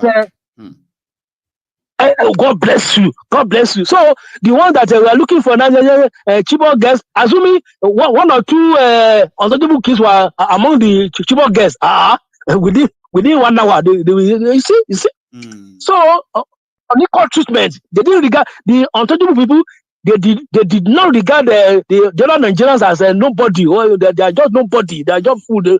Nobody. It's true. It's true. How can somebody? Maiyegun, that cannot happen. She now said that only the driver, that she was happy that only the driver was killed.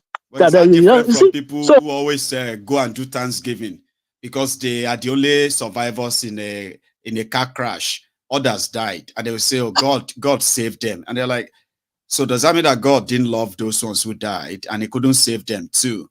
Like people do that, don't they? Like insensitive people, and it's so normal, isn't it? You see, in fact, how can somebody? Oh, Jesus Christ! So that is food for thought for us. Food for thought for us. I'm telling you. And meanwhile, before I go, Maiyegun, sorry.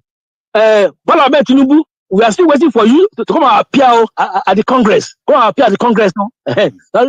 So you can call this number again: 1-800-225-5324. 1-800-225-5324. So Bola Ahmed Tinubu, we are still waiting for you. Come and appear before the United States Congress. God bless you. Bye. Bless you too. Doctor, that's Dr. Agbede. The usual way and all that. So thank you very much, everyone. And what part are we? Where are we? So talking about being out there and possibly, kind of encourage those who have been looking for means of, meeting like minds, people who really care about what is really happening in Nigeria, and somehow, right, they want to offer their own help, like as it should be, without having to involve the crooks who are indeed. So also, if people have to meet up and kind of believe that the battle is now theirs and to save themselves from the terrorists, you have to what? You have to go after the system that nourishes them, that flourishes it, the system that rewards terrorism, protecting the terror sponsor. So there's going to be a coordinated national and international, groups, right, that are always going to figure it out about how do you think we could possibly get out of this mess, fund it, get courageous people to receive the good support that they need in order to stand up. And then, like I said, I wouldn't possibly want to say everything like that in public, kind of, right? So anyway, thank you very much to those who responded when I said, please take a moment and go and like the broadcast. It doesn't take much, did it? It didn't take that long, right? So you can even use your remote control to do that, right? And then, or you can even grab your phone, okay? And just go under the video and just like it. I have another caller on the line. Let's see. Hello there. Hello, Maiyegun. Oh, Lady Celia. How are you, ma'am? I'm very well. Thank you so much. You're so welcome. And thanks so much. I saw your hand yesterday and I was like, oh, I know this person. That's Celia. Yes, sir. Thank you very much. You're welcome. Gesture, okay. Thank you very much. Please. You're welcome, sir. Yeah. So my contribution is actually when we woke up this morning with my husband during our devotion, we were just like praying. And then my husband was mentioning that, oh my God, this year is going to be 10 years since Leah Sharibu has been in the hands of... Remember, yeah. Leah Sharibu. Yes, and yes. And other people, you know, honestly, I don't know what to say because let me be honest, there are some people I know that have been like needing like chatters from me, you know, back home from Nigeria, and they're youths, and I've been boning them for real. Like since December, they've been asking because I'm like, what are you doing? I can give you money, but if you're youth, I'll give you work to do, then I pay you. Come on. I'm not going to help them to be irresponsible. What are they doing? You just sit and ask people for money? In America, who gives you money? You have to work. Yes, you have to work your butt. Because if you don't, the damn bills come every month unfailingly. These people think that we're just in America and it's just money. No, you have. If you don't work, you're going to be on the street. Like joke, you'll be homeless. So they just stay there and they don't want to do it. I don't know what to say. Leah Sharibu, many others that have tested this issue of sleeping in the bush, in the rain. Many now, right? Look at this man. They're asking for 100 million from him, right? He's from Zamfara. And he's been there now for like for days now, okay? This is not even Abuja. So this one that happened on the 7th of January in Abuja, they have increased their money, plus these ones, right? Who are originally from Ekiti. Now they've killed this man's daughter, one of his daughters. Now they've killed this man's also, they've killed his daughter, one of his daughters. Now you see what will happen to all the rest of the girls if the ransom is not paid, right? You and I can only guess. We can only imagine. Yes, sir. You get that now. And the other one you talked about the other day, you know, after like they gave money and then the person was killed. There was one you talked about like that, and like the person was still killed. Yeah, it was because there are instances like that, like yeah. So I mean, unless like we have to come out and I mean, ransom, because you are if not not, guaranteed that you are going to be freed. By the way, okay, that you even get that you pay ransom. It's not, you are not guaranteed. Tomorrow they do another one. Tomorrow they could do another one. It doesn't stop it. So this thing going on, and me, I'm just praying, because if they don't, the way they're killing people, it's like human being does not have value again. They don't see the value in life. To me, if it's sweet to kill somebody, let the evil people too have a taste of that death. That is my own. If death sweet, let them taste them. Yes, now. You know, it's crazy. It's crazy. Me, if I get it, me, I don't hold on for her. I go wrap on for my neck with that. So if I get my something, honestly, just try me. You're gonna hear me too. Like, I mean, if that's the order of the day, I mean, you got to do it. Like now, I have kids. You think I will not protect myself? Then I bring my kid into the world to come and screw them up. No, I won't do that. I have to protect my family. I'm going to just get killed, and my children are going to end up in refugee camps, and they're going to call that IDP. And they'll be at the hand of mercy. You don't know how people will treat your children when you are not there. No. When I think of that alone, it's enough for me to like follow me, like let it only me say. That is what I always tell myself, and then I like. You know, I know that it's good to help people that are less privileged than ourselves, as the gist from yesterday, but honestly, there are people you just don't give money to. There are people that need to act. It's not everyone. Those that you can help that are very sick and help them, but there are those that do not give them money, period. That's my contribution. Because they are also enablers on their own parts.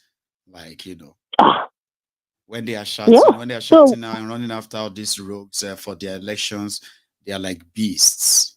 Then after they have the strength. Yeah, when after the elections, they are like blackmailers, gaslighters. Don't mind them. I'm waiting for them. Remember this. So I kind of understand where people were coming from yesterday when they said, "Don't give her this, don't give that," because it's pretty much like a lot of people, a lot of them have turned to chancers these days. Just take advantage of you, and go back to the criminals who put them in that state, and then they come back to you again to come and kind of, it's kind of like depressing, isn't it?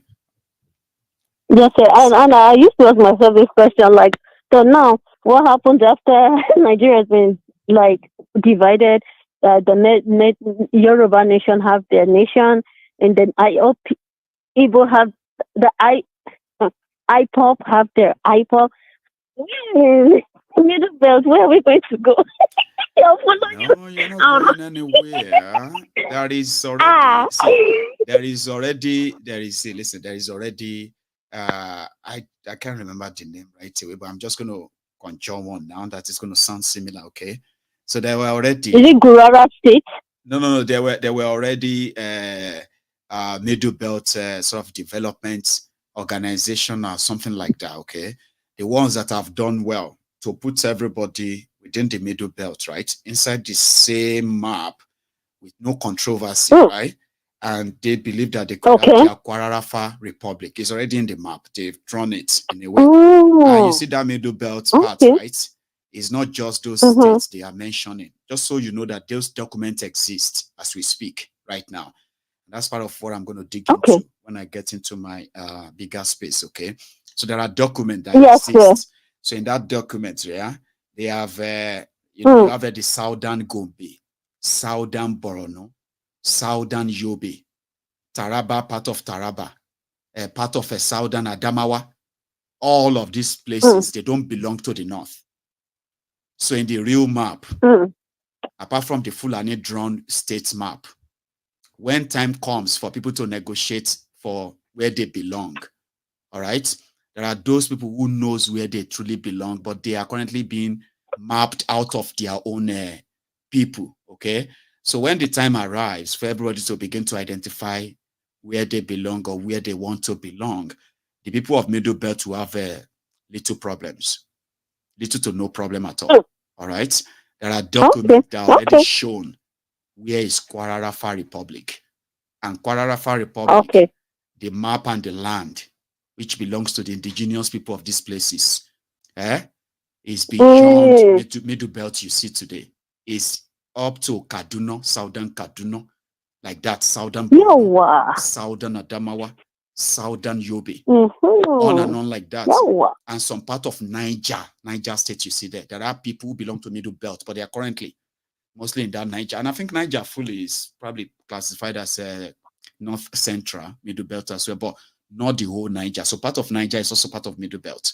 So when they begin to ask everybody to answer their father's names, right? You will see. Everybody will begin to queue to where they belong. It's not that difficult. They might tell all of us that, where do you want the people of Abariba to go? Where do you want the people of Yenagua? Don't worry. Everybody knows where they belong to. Let's the bell that's really let sounding good, though. Okay, that's encouraging. All right, you guys that are still in the process of liking the video and everything, and then also our GoFundMe, please. I'm encouraging guys. Let's do this, okay? If we can do more, even if you've given, you can still give. You can give like so many times, please. Well, thank you so much. I hope without pressure anyway. Okay, so for those who have already given, there is no pressure to have to give. Okay, but again, for those who haven't as well, take your time. I still have like another 2 weeks, I would say. Maybe not. Okay, because I was at IKEA today. I went there to go and see office furniture, to go and see things that I could possibly pull up. And I saw this desk. And my dream of presenting my program standing up in my studio just came to life. Have you seen a remote control desk, Celia? Yes, I even have one of recent. It goes up and down. In 2014. Me, I'm still like in 2010. So today, Today I saw a desk that was really, really fantastic. Okay. It's got heights, it's got mid and all that. And yeah, because people responded to my fundraiser, I was encouraged to go take a look. And I fell in love with that. You know, so help me thank those, and including yourself, those who have responded. It's really great. All right. Thank you very much. Thanks, guys, and thank you, sir, for picking my call. Bye. You have a good one, my regards, yeah?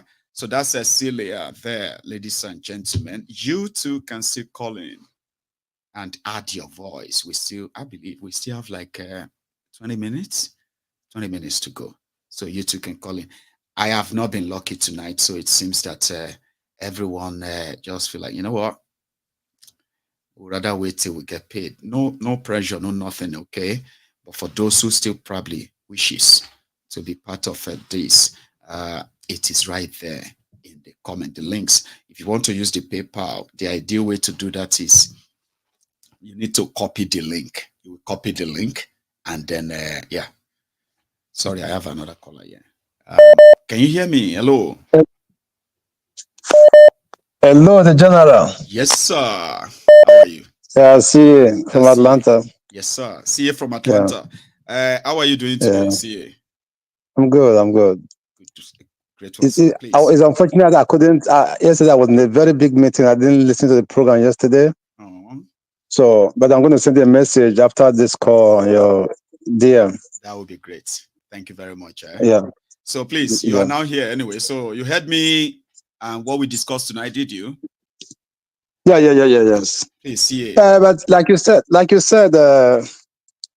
Jagaban didn't promise Nigeria anything. So I mean, he didn't say anything. He didn't say much. He didn't say anything. He didn't say anything. And the same scenario, the same way they did Buhari, the same they did to Buhari. They shielded Buhari all through the media processes. Nobody listened to Buhari until he was made the president. Do you know that for the past 8 months, even before then, Tifnumbu has not granted any live interview or answer any question? No. Do you know that even up till now? What is he gonna say? Well, there's nothing there's nothing. Now, usually the media interview president and ask him questions to say things, but they make sure that they are shielding him from all of that. So all he can say to say is just to say, thank you, bye. That's it. And this is the man that when he was in opposition, look at the way they treated Jonathan when they were in opposition. They did everything. Now they don't want you to talk, they don't want to do anything. So that's how life is. So they're in power now, so everything has changed. I know. So what they think is on your mandate, and that is it, and everything is gone.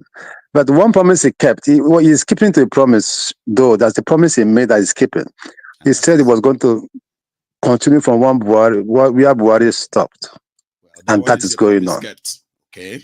We kept. Amen. The killings. Like I keep counting. Nigerians should not forget 64,000 people died under Buhari. Now the death toll is mounted. We all know that official double of that is not even reported. Official. Now with Tinubu is mounting. By the time you finish the first term, when you give them the figures, the same Agbadorian will tell you where you do get your figures from is a lie. Blah blah blah blah. CA, you remember that time when they were arguing? Which government? Which government did terrorists kill more people? Is it Jonathan or Buhari? You remember that time where they are using figure?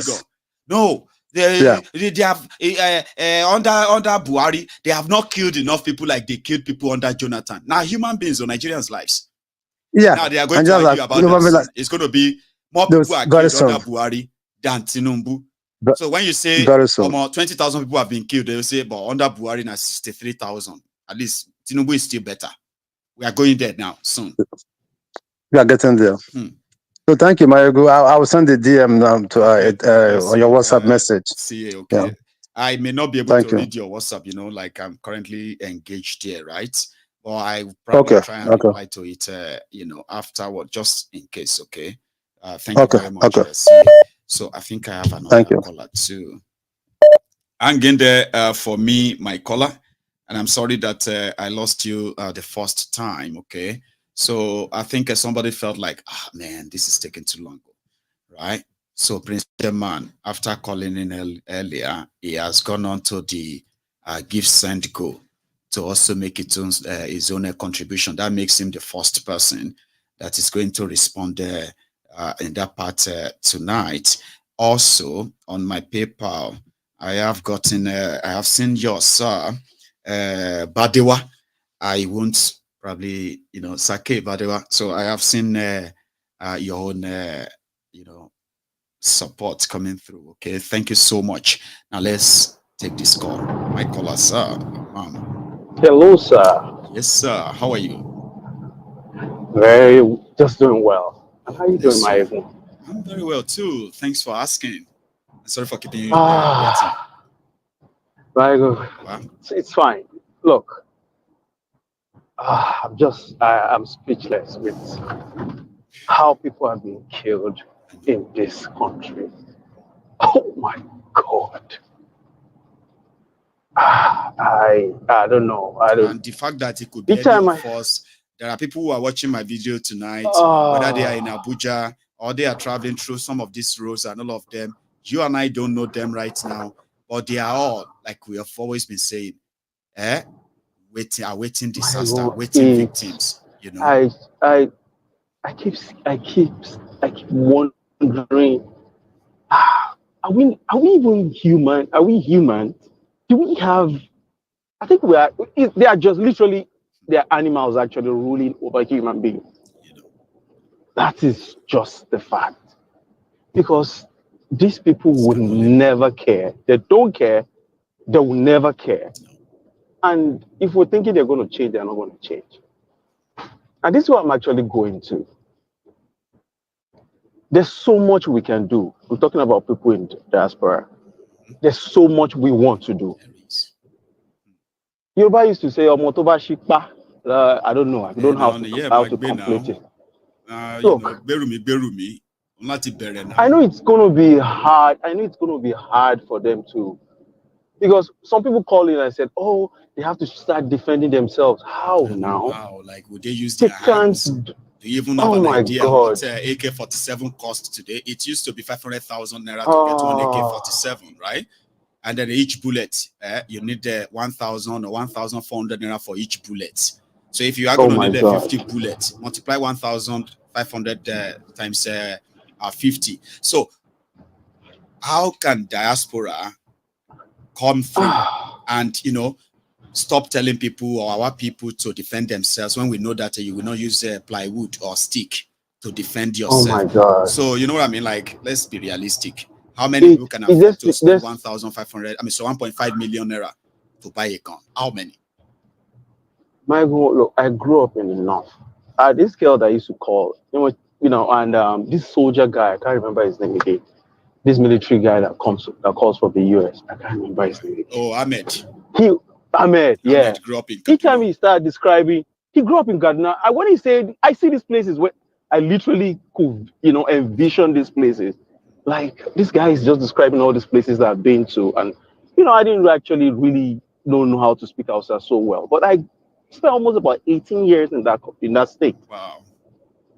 Literally what these people did to I'm talking about the southern Kaduna, the the Kataf. Zango Kataf. What they literally, oh my God, what they literally did, what they are still doing to them, most especially under this crazy El-Rufai. What they did to these people and what they are still doing to them. To ask you just can't imagine. Right, to do their job. Now they are already cooking conspiracy. God. Now that, this new upsurge of insecurity, they can feel the hand of El-Rufai. You're right. You know what I mean? At this time, I'm even. So that's why the political will comes in. They don't get the political will. If all the sponsor, arrest them, try them, and jail them, and all these people will begin to disappear. No be so. Or you are telling us now these people they do them. It must be that people. So who is going to go after those people? Me or you or the people in government who has the power? Baba? Yeah. Or continue. El-Rufai you mentioned just kind of reminded me of one of these things going on now. You see, that guy, the damages he's actually created in that very state, you just can't comprehend. You can't. You just won't know what he has actually done into that state. In fact, the state still, even the population or the citizen of that state, they are not even aware of what is about to go on in that very state. And I'm coming down to Nigeria. In fact, right now, I feel ashamed sometimes, prouding myself to be a Yoruba person. I'm a Yoruba guy. I'm proud to be a Yoruba guy. And in my next word, I want to be a Yoruba guy, But at this very moment, what Tinubu has actually made us go through, oh my God, what he has made us go through with the Igbos. This whole thing is yet to start. They are going to go worse. It's not even the beginning. It's not even yet the beginning. We've not even get to that point where we actually, because table will turn. Of course. Where the Hausa and the Igbo probably they'll put us in the middle. Table will turn. Yeah, it probably might turn. Yeah. What do you mean might? Will? It will. It always does. Have you not noticed? Nigeria is turned by Turn Nigeria Limited. Okay. And that's one thing I am saying that the day we will become the real target and the real victims. So that's saying that they came for the Muslims, I didn't talk. They came for Christians, I didn't talk. They came for Jews, I didn't talk, because I wasn't Jew, I wasn't Muslim, I wasn't Christian, and all of that. Then they came for you, and there was nobody to speak for. Who's going to help you? Because everybody is gone. Nobody to help you. That phrase and that saying, Baba, kind of always make me feel like, man, it's shocking. That thing is, so when you think about things like that, you know, there's this cringe, you cringe and like, oh my, the reality set, just dawned on you, and like you said, and look, Nigerians really, we still don't know what we want. You understand? Most especially, I'm talking about the religion. People being religious and all of that. It's okay for you to be religious. There's nothing wrong with you being religious. You can worship whatsoever you want to worship. But when you have to get down to business to handle the affairs of life. Look, I'm in the United States. The United States literally is not built on Bible. Their constitution is not written with the Bible. I'm talking about, like, when they bring the Bible, there will be nothing. The only thing you probably might see is maybe God bless America or whatsoever. Or something like that. In God we trust. Yeah, that's what exactly. What that has to do with God. Maiyegun, these people do not give a crap about the Bible. Say one country, one nation under God. I think America says that too. Yes, Maiyegun, look, their Bible is the Constitution. They reference their Constitution more than the Bible. If America is going to war tomorrow, they will not tell you, okay, give us the Bible, let us see that place where, let us pray and let us read that portion where these people do not waste time. What they want to do is, where is the threat? Let's take care of the threat. Where is the threat? Let's take care of it. They don't think about, where is this threat? Let's take care of it. But we don't have the God. And let me even digress entirely from that very point. Let me even stay away from that portion. Another thing is, another threat we have is the Western world. Because there's so much, like, I'm still talking about people outside the country. There's so much we want. There's so much contribution we actually want. There's so much we want to actually put into that country. To actually make a mess of that country and reorganize everything. And I don't want to say, there's too much I want to say. I can't say them over the phone. But the people that will still feed them strategic information that probably we are planning is still the Western world. There are certain things you can't say on the phone. Look, to disorganize that system, it won't take anything. You can't. It takes forever because to of the invested. But to bring that thing they down, call them the vested interests, and the powerful ones are not. They are mostly from those who are outside Nigeria. You're right. Exactly. Kind of like that is the fear. That is the fear I keep looking at. I said, if we really want to bring this system down, it's easy to bring it down. But the people, this Western world, will give us away. I don't know if people are thinking about it that way, but of course, I mean, like, for example, right? These people, they can give us trouble, especially if we are mislabeled, for example, right? But one thing I would advise everyone who genuinely is talking about the rotten system in Nigeria, okay, you must know what you are up against. Any single threat from any government of the country you are staying, I advise that, you know, you quickly raise alarm. They don't like noise. They don't like to be exposed.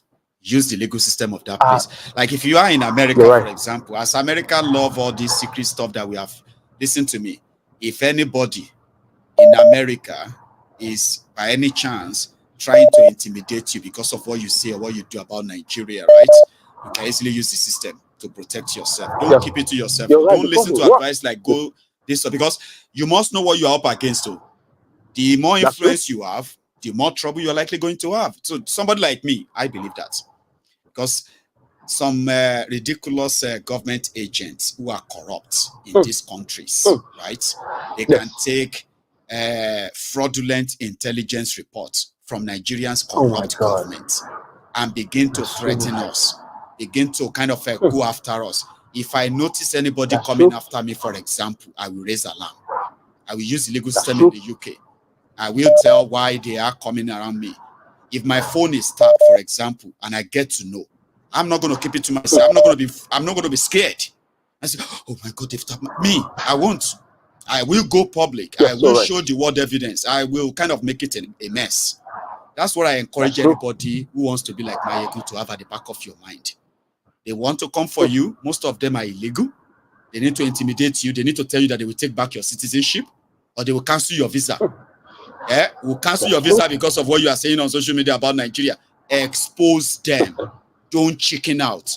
Because if they are going to deport you anyway, whether you are a citizen or not, they will still do it. But it is ideal. Still do it. That's my philosophy, Sha. Anyway, Baba? Yeah, absolutely. You're just spot on. Because they don't have any rights. You are supposed to be protected. They don't. Anytime the government of Nigeria and their agents come for you because of what you do or say, you are meant to be protected in any country you are. But if they decided to use this influence my caller is talking about to then hunt you or threaten you or intimidate you into silence, maybe that will be the time people will be calling me, hello, Maiyegun. Please, hello, Maiyegun. I just want to say, sir, what should I do? Right now in London, I think my phone has been tapped. They are following me because then maybe that's when I'm probably going to go and pick up, that battle. Maybe I don't know what God wants to use me for out there, but I know I have a purpose. I have something I'm going to meet out there. I have something I have to encourage people to let them know that this is not a joke. This is not a play. If you turn on your camera and you talk about atrocities in Nigeria with facts, they will come for you. It doesn't matter where you are. And you must not chicken out. The moment you know they are going to come for you, that alone means you are like 10 steps ahead of them. So when they come for you, do not chicken out. It's like, Baba, it's because you're saying the truth. Yes. If they come for you, it's because you're saying the truth. Exactly. Don't be afraid though. Don't be scared though, because that's what they want to. They want to shut you up. You will see them. We are the police. Police in the UK calling me because of what I do on social media, because I'm talking about Nigeria. I will just be praying for them to mistakenly say something that will implicate them. Something like, you won't want us to deport you back to Nigeria with all of this. Did you just threaten me with deportation? Baba, I'm saying this not because I want to brag, because I may end up in Nigeria. But one thing is this: they have rules that you must know that when you want to implicate them in any way, you do it in a way that the whole mess up is not going to be limited to you. They themselves will have a lot to clear. And most of the time, they don't like it. They don't like that kind of exposure. And they will just leave you alone. They will leave you alone. They will be waiting for you to break the law someday so that they can come for you. But they will still not do that. So, Baba, thanks so much for even mentioning that. I've always wanted to say that to people. You know what I mean? Like, so you're so right. Look, I don't know. I keep still saying it. This system can go down. This rotten system, we can bring it down. And look, I'm still going to say, the chief architect behind everything is still those people outside the country. They have strong influence. But if the willingness is not there from within, I'm talking about within Nigeria, which is very difficult because we have way more people that want to remain slave than those that want to be free. That is another problem, another major problem. I have them in my family. In fact, some of them I decided. In fact, we all have them around us. Split. If I'm supposed to even send my school fees to one of the children, I just decided just to hold on because I go because people don't. I told them why it's better you don't vote. But the moment I find out you vote for this president, I don't care if you don't vote for Obi, you don't vote for anybody. I'm okay. But if you still go ahead and now vote for this crazy guy after all that ruled this same state, I'm from Lagos State. Yeah. I keep asking them, what did this guy do 8 years? I'm not now. It's not even 8 years. 8 years plus Fashola plus it is 24 years, brother. 24 years now. I keep asking them, what have you they guys? They still don't have drinking water. What have you? 24 years. They still don't have. They do not have any working sewage system. They went. There is no electricity. They went inside. They went to Ikeja, destroyed the Igbo property. They went to their houses, destroyed everything. I live on the island. Maiyegun, come to the island. Come and see houses over drainages. Now they won't touch that one. Come and see building out of shape. These buildings have planned. Out of shape. They all have where they were actually supposed to build their building. There's a stopgap. Okay, this is where your body. These people build over the drainage, but they would rather go and meet people that actually built their house on a swamp. But somebody approved it. Somebody said, "Don't worry, just give me 2 million somebody naira. Actually approved we'll give you the documents." After years later, you now went there, you demolished these places. They look. I keep saying it. It's just the wrong time. Thank you so much. It's just a horrible time. Our time is now. It's just a horrible time. I know. I'm so sorry. I know. The last thing I want to say, just last thing. You see these people that keep sending their children to NYC. If you're a mother or you're a father, send your children to NYC. If anything happens to those children, it is you. Blame yourself. And you're a killer. You are a killer. If you send your kids for any crazy NYC, you're a killer. You kill those children with your hands. If they kidnap any of your kids, you caused it with your hand. Because there's no way you would send your kids. Look, if you know why I did my ND, Kaura Namoda, Zamfara. Kaura Namoda. This is literally almost the end of Nigeria. After Kaura Namoda, then you go. It's like even Sokoto before they now. Yes, that's in Zamfara. Yes, those, so those places. When I finished my I'm taking so long. When I finished my school, when I was coming back, this guy had a friend. He now said, there's a place they used to get gold. I should come. Let's go and see that I can get gold. We're on our way. When I got to those places was like, it looks like it was so empty. If anything happened to you in that place, God too will not even know something happened to you. Yeah, like tell you, if you see those places, so I can picture how these terrorists actually operate. Like how they manage to get away and all that. Get away with all the gold they have. On our way, I told them, look, man, Yoruba man now. I'm not stupid. I said, where are we going to? My mother know I'm here. I'm dead. I made a U-turn. I said, because of gold. What kind of gold? Till tomorrow. Those places now, I can't just imagine. I'm telling you, what I'm telling you is about. For the old time's sake, let me go back to that borrow. No, you can't. Anyway, thank you very much. Okay, our time is. Thank you really, so really much for your now, time. Okay? Thank you so much. I appreciate this too. Thank you. Have a good night, Maiyegun. Thank you so much. I'm so sorry. Have a good one. No, don't be sorry. Like, I enjoyed it. I enjoyed our chats, right? It's just that I wish the time we still have more time, right? But thank you, okay, for sharing those with us. You have a good one yourself, okay? So our time is up, and we would have to call it a night, okay? So once again, thanks so much for spending your evening with me. I am so kind of thankful that we could sit this long. Well, please don't let the message kind of be lost on you. Okay, where Nigeria is headed now, it's not looking good.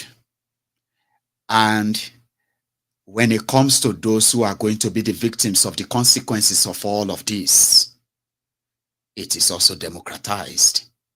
Christians or Muslims or Northern now, Southern now, Eastern now, Western now, everybody has something to collect.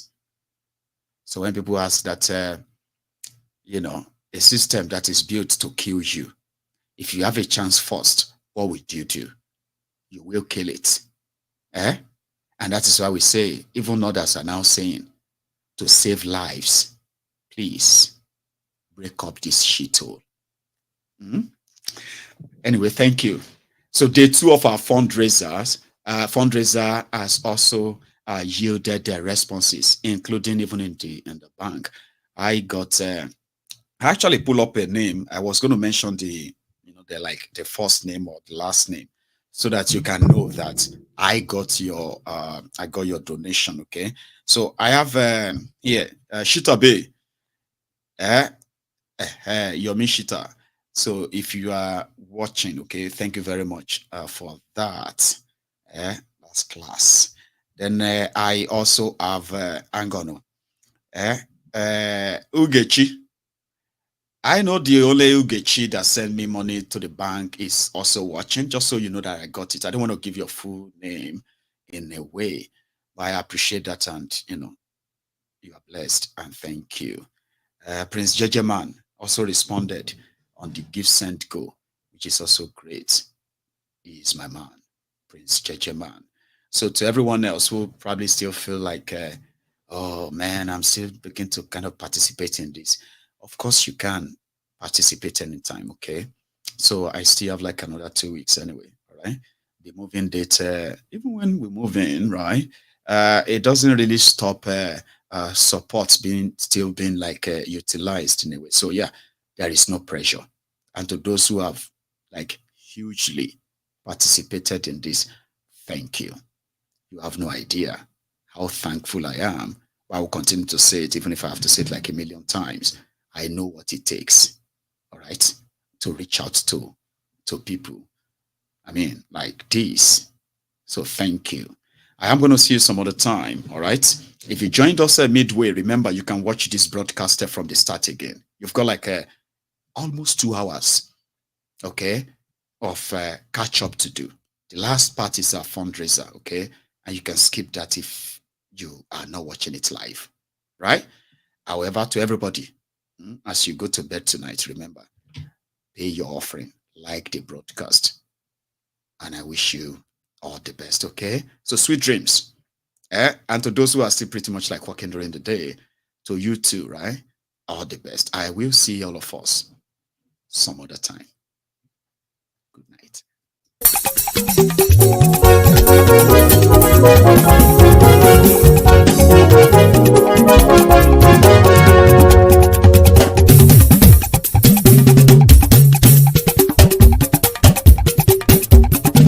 Maiyegun làwa mọ̀ làmọ̀ tó dòdòdò. Maiyegun Diary, Maiyegun #1. Maiyegun làwa mọ̀ làmọ̀ tó dòdòdò. Maiyegun Diary, Maiyegun #1. Maiyegun ti dé o, ọ̀rẹ́ ará ìlú. Maiyegun Diary, Maiyegun #1. Lórí Facebook, lórí YouTube. Maiyegun Diary, Maiyegun #1. Gbogbo bó ṣe ń lọ ni Maiyegun já wa sí. Maiyegun Diary, Maiyegun #1. Àṣírí ọ̀jẹ̀lú kì í bò níbẹ̀ o. Maiyegun Diary, Maiyegun #1. Bó bá ṣe eré àní Maiyegun máa wí. Maiyegun Diary, Maiyegun #1.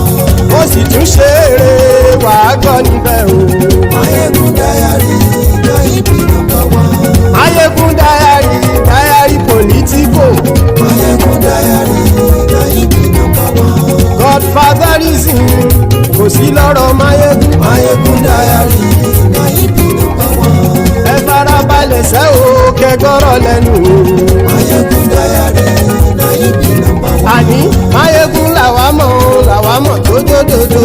Maiyegun Diary, na it be number one.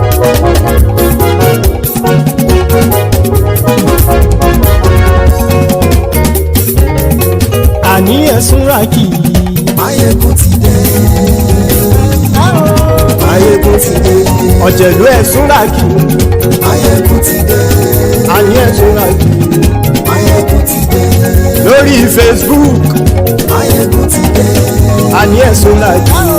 Maiyegun ti dé. Lórí YouTube. Maiyegun ti dé. Àní ẹ̀sùn rákì. Maiyegun ti dé. Bọ́ba bá gbé wúrẹ́. Maiyegun máa wí. Àní ẹ̀sùn rákì. Maiyegun ti dé. Jíjó ìgbádìyẹ.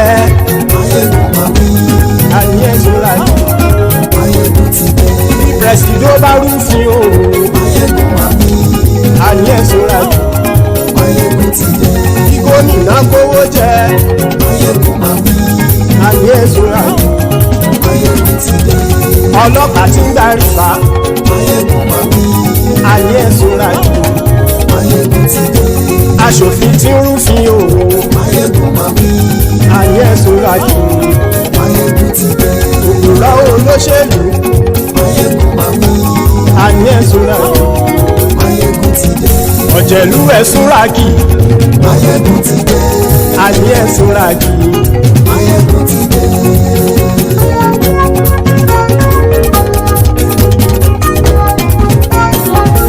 Maiyegun ti dé. Gbogbo ọ̀jẹ̀lú ẹ̀sùn rákì. Maiyegun ti dé. Gbogbo ọ̀jẹ̀lú ẹ̀sùn rákì. Ṣùgbọ́n ní bá ti ṣe èyí tó yẹ kí wọ́n ṣe, ọmọ bá dèrò ní fi wọ́n níran o. Maiyegun ti dé. Gbogbo ọ̀jẹ̀lú ẹ̀sùn rákì. Maiyegun ti dé. Gbogbo ọ̀jẹ̀lú ẹ̀sùn rákì.